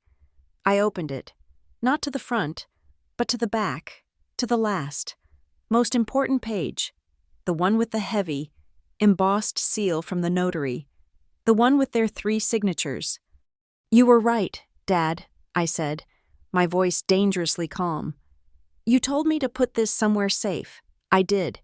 This is the durable power of attorney that all 3 of you signed last Friday." A flicker of confusion in my father's eyes. He didn't understand. "Of course," I continued. "You didn't read it. You were in a hurry. You were so excited to secure the assets. Tessa was impatient. Mom, you were just so happy. For the family, darling." I turned the document around so they could all see it. I tapped the signature block. If you had read the 30 pages before this one, you would have seen the definitions. You would have seen that this isn't a power of attorney. It's a revocation and ratification agreement. This is a legally binding, notarized confession. My father started to speak, a low, sputtering sound. I cut him off, my voice like ice. "This is the document where you, Gordon, you, Elaine, and you, Tessa, all formally attested, under oath, that you were revoking any and all prior authorities, that you have absolutely no claim to my finances, my property, or my person. You signed a legal, binding document stating that I, Emery Caldwell, am the sole fiduciary controller. You didn't give yourselves power. You signed away the very idea of it." I let the blue folder drop to the table. It landed with a heavy, final thud. You went to the bank, didn't you, Dad?" I said, the engineer's audit continuing. "On Tuesday. You took your copy, but you were already too late. You see, while you were all celebrating your victory on Friday night, I was already at my desk." I reached back into the family envelope. I pulled out a sheaf of papers. "This," I said, sliding the top letter across the polished wood, "is a formal notice from my bank's Global Security and Fraud Division. It confirms that, as of Monday morning, all authorized user cards, yours, Mom, yours, Dad, have been permanently deactivated. The family account is closed." I slid a second paper toward my father. "And this is my favorite exhibit. This is the high-resolution, vector-analyzed comparison of my actual digital signature and the crude forgery one of you." I glanced at Tessa. "Submitted to try and gain Level 2 access, bank fraud, as it turns in, is a federal offense. They are very interested in this. They've already flagged your names." My father was shaking his head, his face turning a mottled, ugly red. This is not, you can't." "Oh, but I can," I said. "You didn't just stop at the bank, did you? You had a plan." I pulled the last items from the envelope. They were not documents. They were 8 by 10, high-gloss color photographs. I fanned them out on the table like a winning, terrible hand. "Unit 14B, I said. "Oak Bridge Storage, $1,200 a month, another forged signature. You really are sloppy. Tessa, you should vary your methods." I slid the first photo across, the whiteboard. Their eyes snapped to it. I watched them read their own conspiracy. "The October Plan," I read aloud. "Step 1. Secure POA. Check. You thought you'd done that. Step 2. Form LLC, Silverbloom Holdings." I looked at Tessa.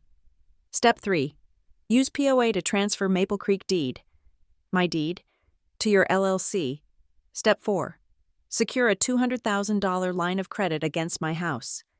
I tapped the photo. A $200,000 payoff. My God, you weren't just parasites. You were planning a liquidation. I slid another photo toward my mother. The notebook. Her neat, perfect cursive. And this is your masterpiece. Mom. The inventory. Eames chair. Cell. Blue velvet sofa. Consignment. Emery's bed frame. To Tessa. My voice finally cracked. Just for a second. A hairline fracture of pure, cold rage. You were inventorying my life. You were selling my bed. And Tessa, I said, finally, turning to her. She was staring at the photo of the whiteboard, her face pale. I threw the last printouts on the table. Her emails to Mr. Hughes, projecting 10,000 units sold? Profits up 300%? When your actual sales were four units? That's wire fraud. Another federal offense.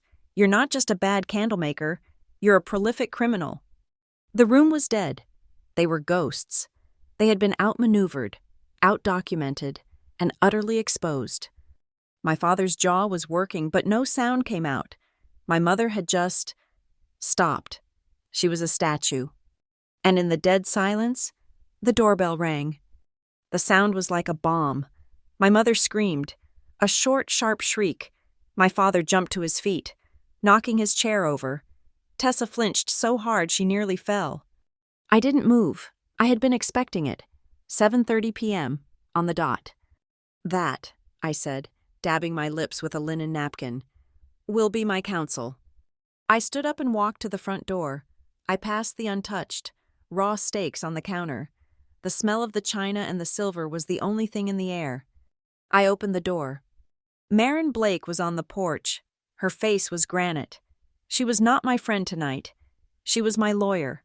Beside her was a man I did not know, but had hired. He was tall, at least 6'4", and broad, filling the entire doorway. He wore the crisp, black uniform of a private security firm, the kind that corporations hire to handle terminations. He wore a duty belt. He did not look friendly. He was a human stop sign. Marin, I said, my voice level.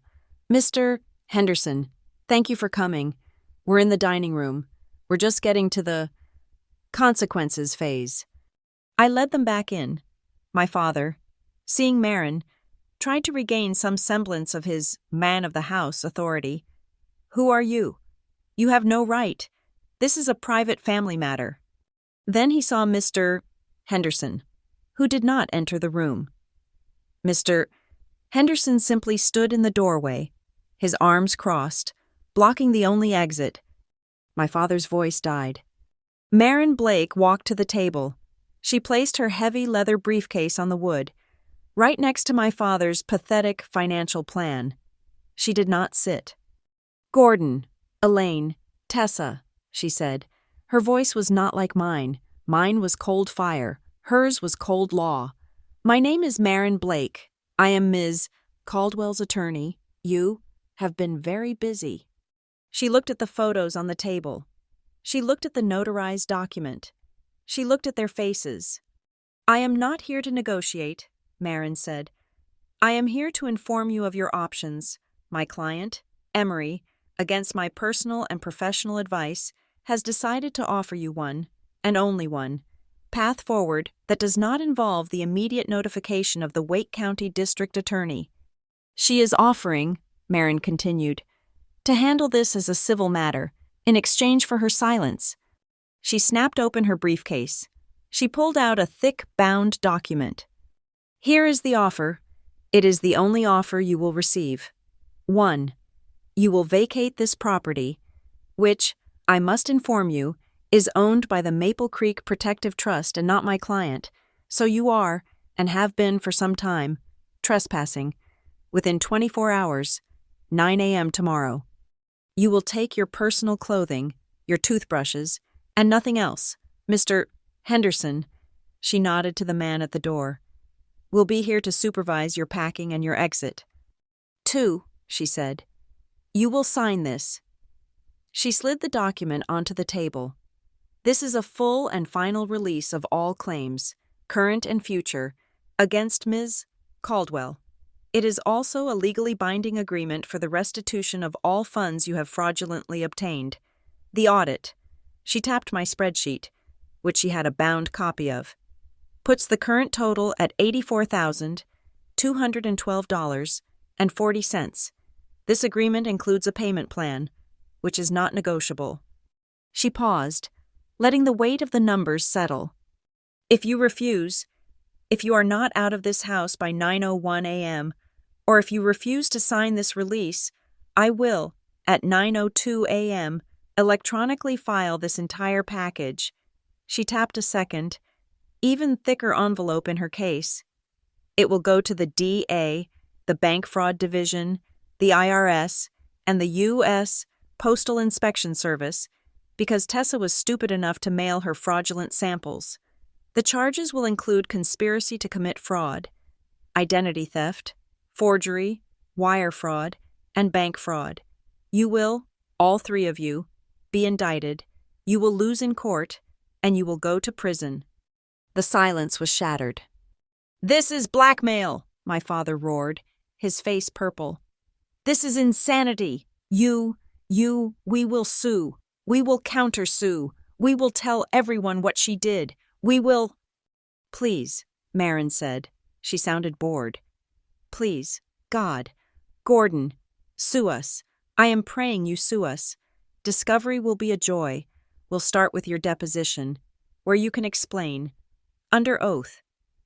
She slid the 8x10 photo of the signature comparison in front of his face.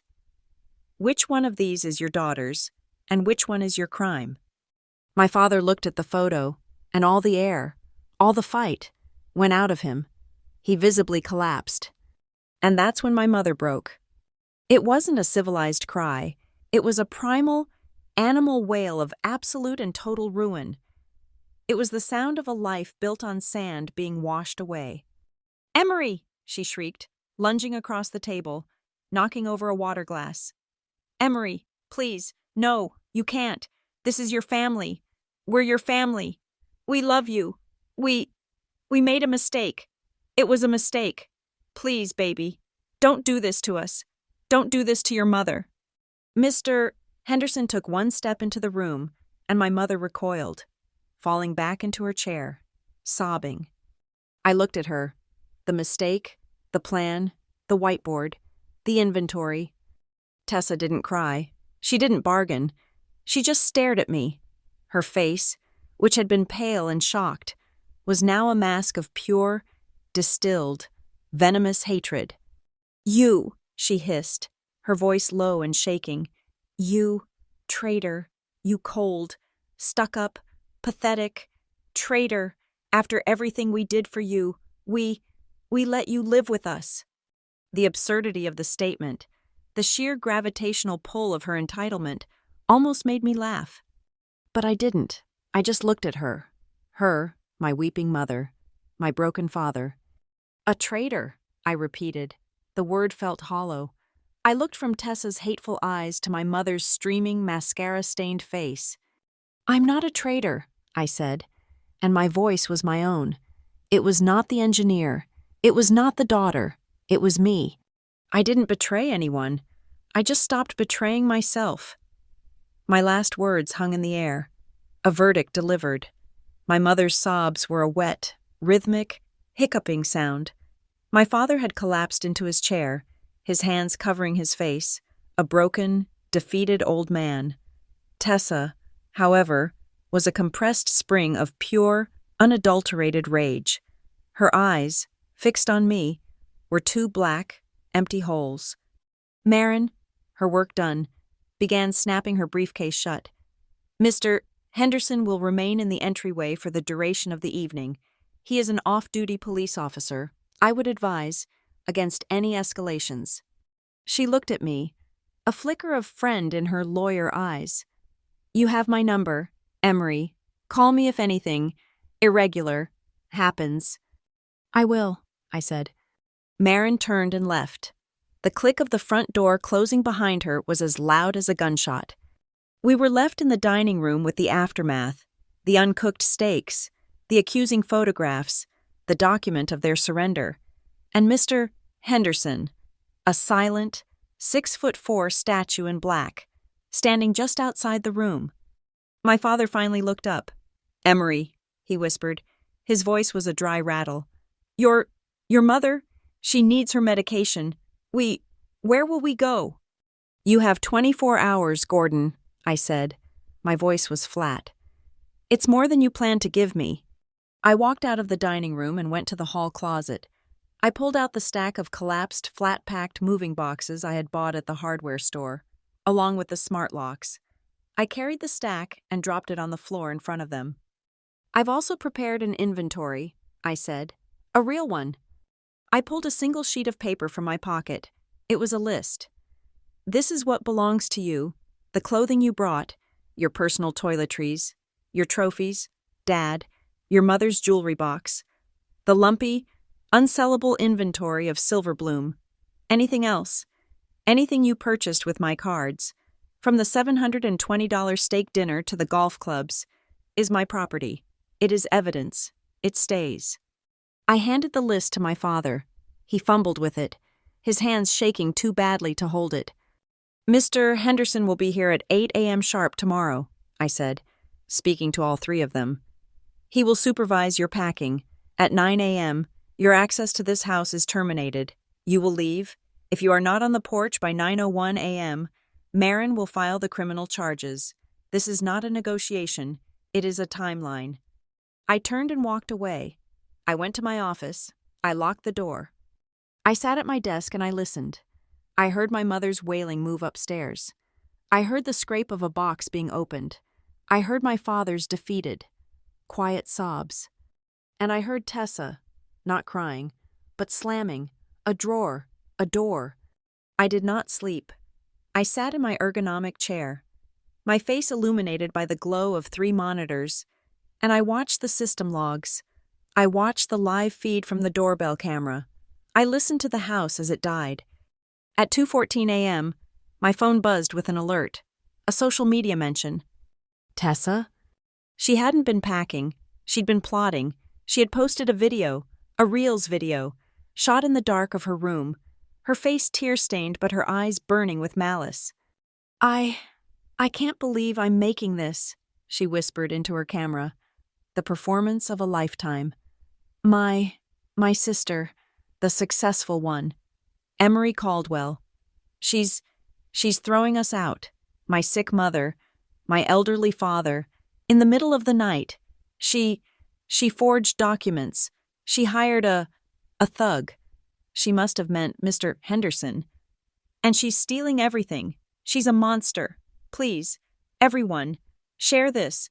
Everyone at North Key Dynamics needs to know what kind of traitor they have working for them." It was a masterpiece of victimhood. It was also, as Marin would call it, libel per se. She had tagged me.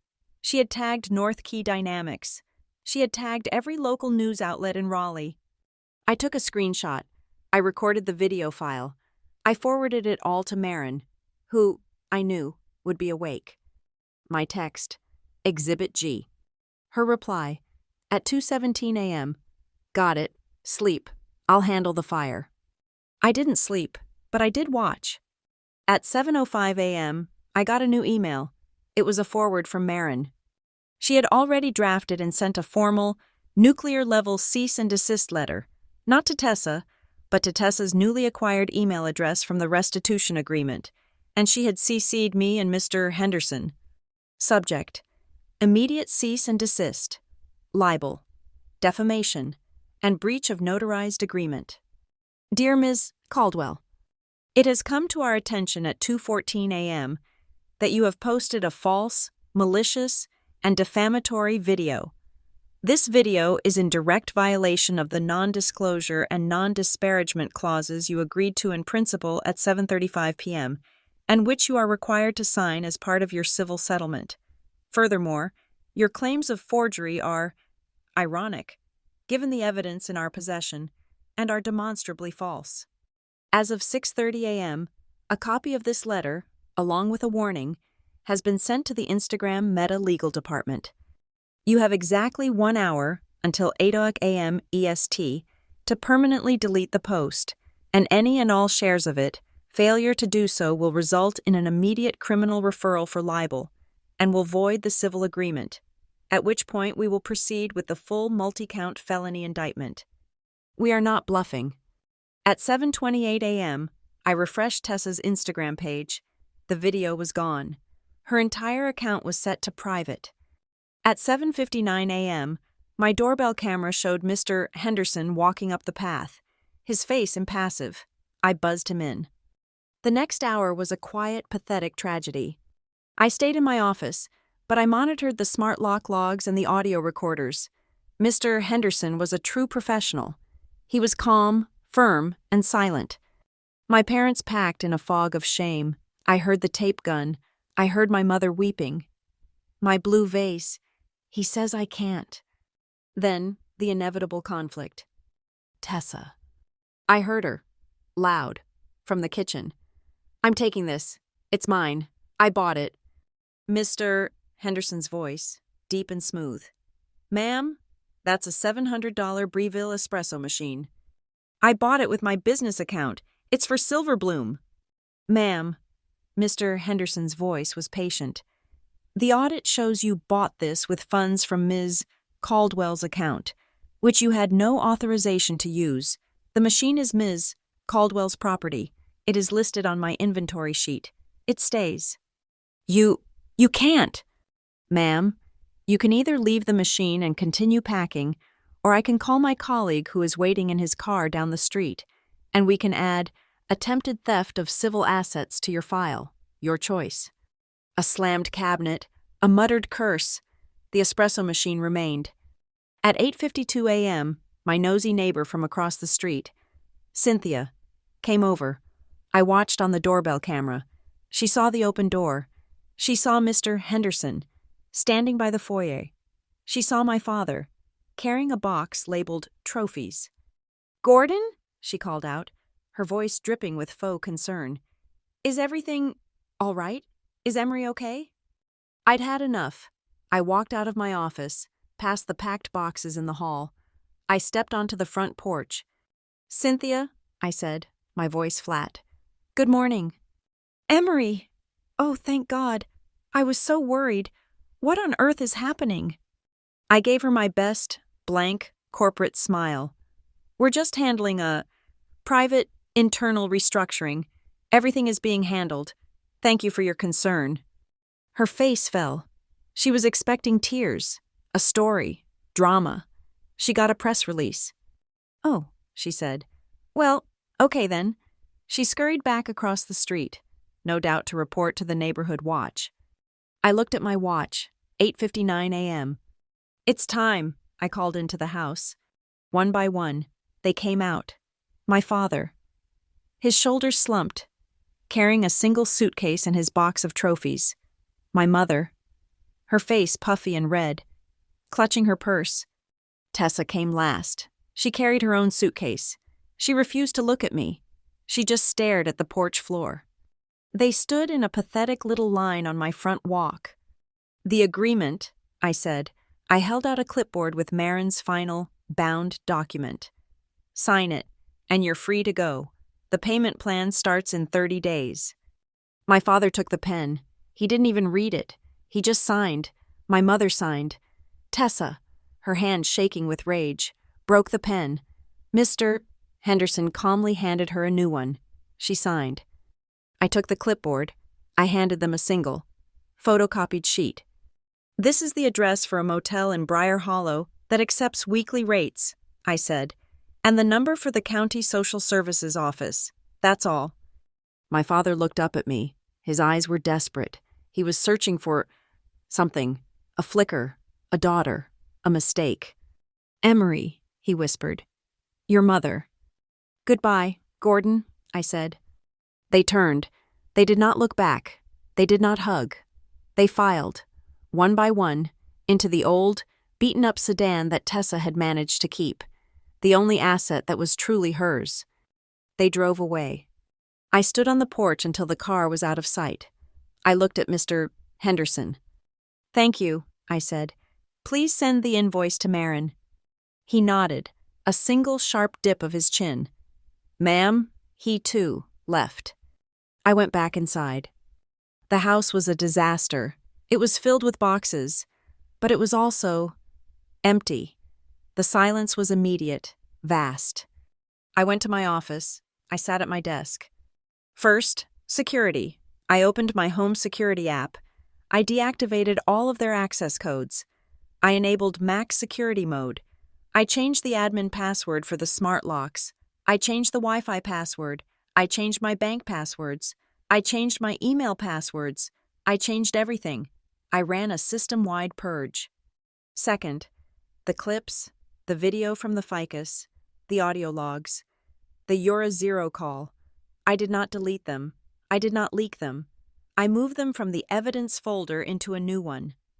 I dragged the entire folder into my encrypted archive. I named it Knowledge. It was not a weapon. It was a scar. It was a reminder. Third, the future. I looked around my office. I looked at the house I no longer owned. The house that was now a fortress, a trust. It was still too big. It was still the container for a life I didn't have. It was stained. I picked up my phone. I Googled best realtors in Raleigh. I found a name. Pine and Row Realty. I called the number. Pine and Row, this is Julie. Hello, Julie, I said. My name is Emery Caldwell. I'm the beneficiary of the Maple Creek Protective Trust. I need to schedule a consultation. I'm looking to sell. I hung up. I walked out of my office and stood in the center of the living room. The Eames chair was still there. The blue velvet sofa was still there. My mother's wail was still echoing in the air. The house was empty, and for the first time in my life, I felt the vast, clean, glorious, echoing space of it. It wasn't the sound of loneliness. It was the sound of freedom. It was the sound of a system, finally, running clean. The final meeting did not take place in my house. My house, the Maple Creek Fortress, was already on the market. The trust, managed by Marin, having accepted an offer from a young family relocating from California. The closing was in a week. No, this meeting took place 2 weeks after that terrible, necessary dinner. It was in Marin's office, a conference room on the 19th floor, overlooking the Raleigh skyline. It was all glass and brushed steel and expensive, uncomfortable chairs. It was a room designed for outcomes, not comfort. My invitation had been simple, sent via a new, secure email to the addresses they'd provided in the settlement agreement. We need to finalize the disposition of personal property and sign the last of the separation documents. Marin's office, Friday, 10 a.m. They thought they were coming to negotiate for the Eames chair. They thought they were coming to see if they could get my mother's blue vase. They arrived at 9:58. The 2 weeks had not been kind. They looked diminished. They had been living in that weekly rate motel in Briar Hollow, a place that smelled of stale cigarettes and regret. My father's important business suit was rumpled. My mother's eyes were permanently red-rimmed and hollow. Tessa just looked angry. The smug superiority was gone, replaced by a brittle, sullen fury. They looked like what they were, ghosts. They sat on one side of the massive mahogany table. I sat on the other, with Marin at the head. "Thank you for coming," Marin said, her voice echoing slightly in the sterile room. "We won't take much of your time. This is the final document, the civil settlement agreement." She slid 3 thick spiral-bound copies across the table, one for each of them. "This is not a negotiation," Marin stated, her voice flat. "This is a recitation of the terms you agreed to 2 weeks ago, now formalized. You will sign today, or at 12:01 p.m.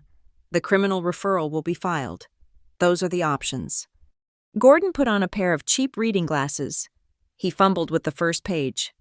Marin, ever the professional, summarized the key points. 1. You confirm you have vacated the property at Maple Creek and have no further access or claim. 2. You acknowledge the non-disclosure agreement. You will not speak of Ms. Caldwell, her business, or this agreement, publicly or privately. Ms. Caldwell, in return, will not make public any of the evidence, the audio, the video, the whiteboard, gathered during her audit. I saw Tessa flinch. The public humiliation was the only thing she truly feared. 3, Marin continued, her voice hardening. Tessa Caldwell, you will sign the addendum. Exhibit C, which formally dissolves Silverbloom LLC.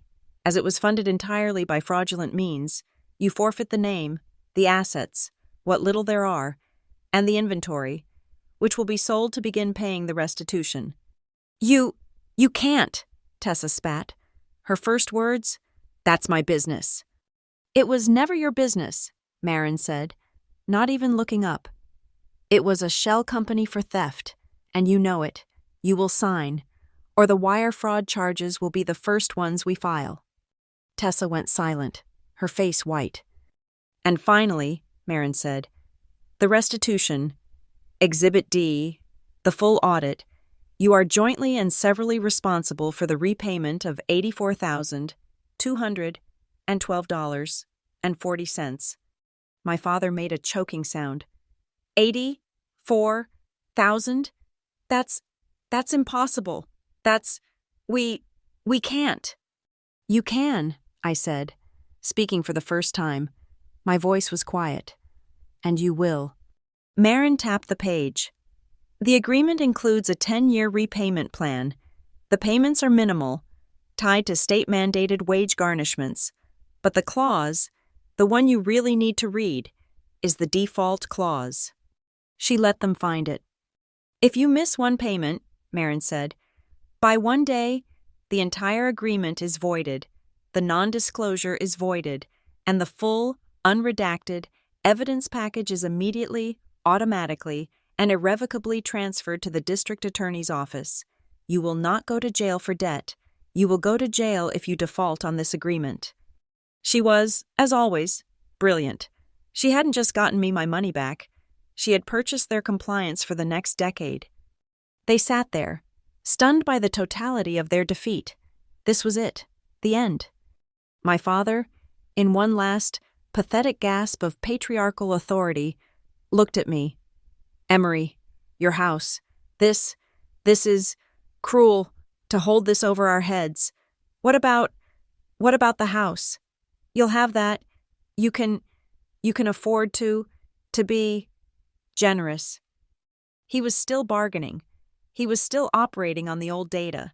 He still thought the house was an asset he could leverage, a prize I was hoarding. I looked at Marin. She nodded. I reached into my own briefcase. I pulled out a single, slim file. You're right. Dad, we should talk about the house. You're still confused. You seem to think that if you just wait me out, if you declare bankruptcy, what was your plan? Oh, right. If I disappear, the house will just revert to you, the real family. I slid the file in front of him. It wasn't a threat. It was an update, a patch to his flawed reality. This is the certificate of trust for the Maple Creek Protective Trust, I said. I created it 2 weeks ago. The house was transferred out of my name and into this irrevocable trust. The trust, not me. Sold the house. The sale closed this morning. The asset, the one you built your October plan around, is gone. It belongs to a very nice family from Ohio. You can't sue for it. You can't claim it. You can't wait me out. It is gone. That was the final blow. The house was the totem. It was the symbol of their win, and it had vanished while they were sleeping. My mother, who had been silent this whole time, just a statue of grief, finally broke. She put her head down on the expensive mahogany table, and she began to weep. Not the loud, shrieking wail of the dining room. This was the quiet, hopeless, exhausted cry of absolute surrender. We have nothing, she whispered into the wood. Nothing. My daughter.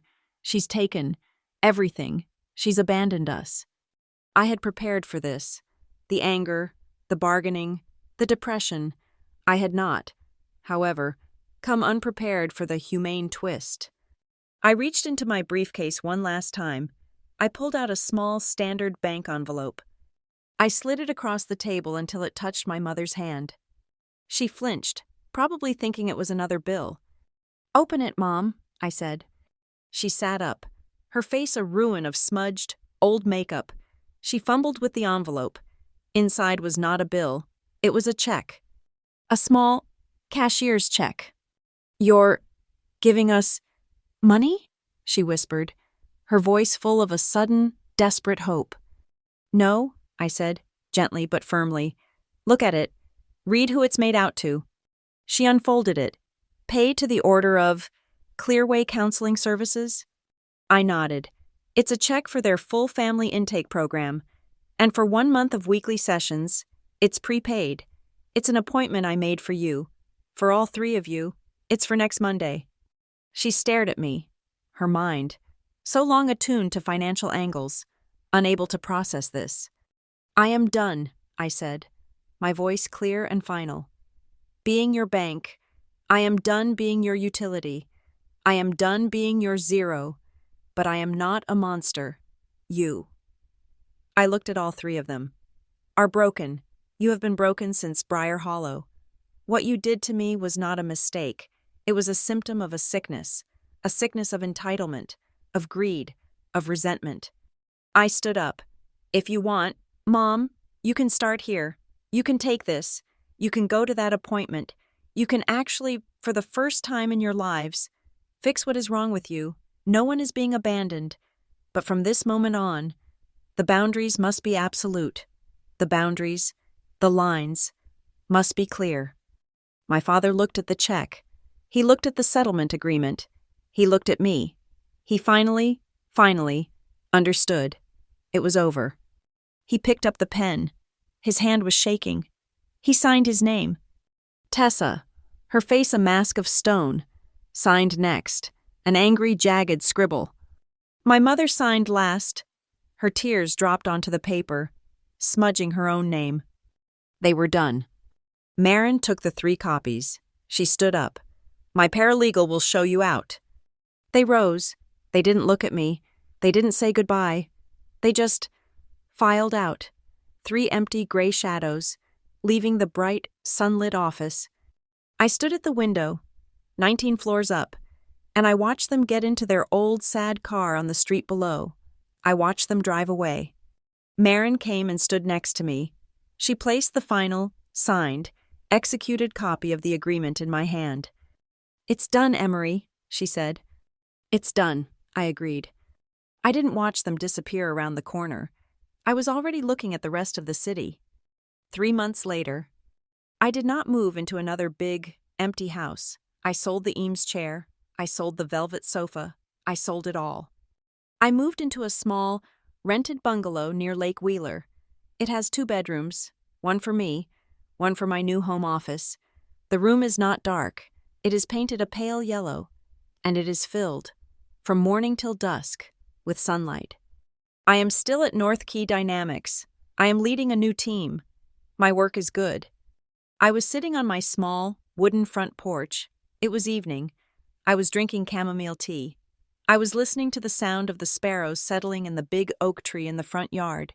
The air was cool and clean. My phone buzzed on the table. For a split second, that old, coded-in adrenaline spiked. A security alert, a problem, a demand. But it wasn't. It was a text.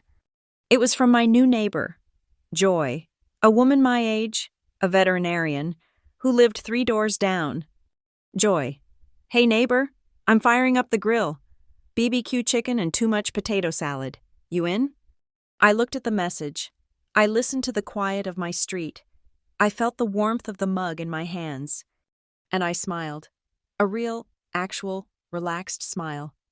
I picked up the phone to type, "Be right there." I don't find happiness in the applause of demanding relatives. I find it in a quiet that has a lock, and the key is in my own hand. That night, before I went to bed, I unpacked the last box. Inside was a small, personal safe. I opened it. Inside was only one thing: the blue cardstock folder, the switch document, the notarized confession. I looked at it. It no longer felt heavy. It was no longer a weapon. It was a memento, a reminder, a line of code that had defined my new operating system. I closed the safe. the heavy, satisfying click of the bolt sliding home.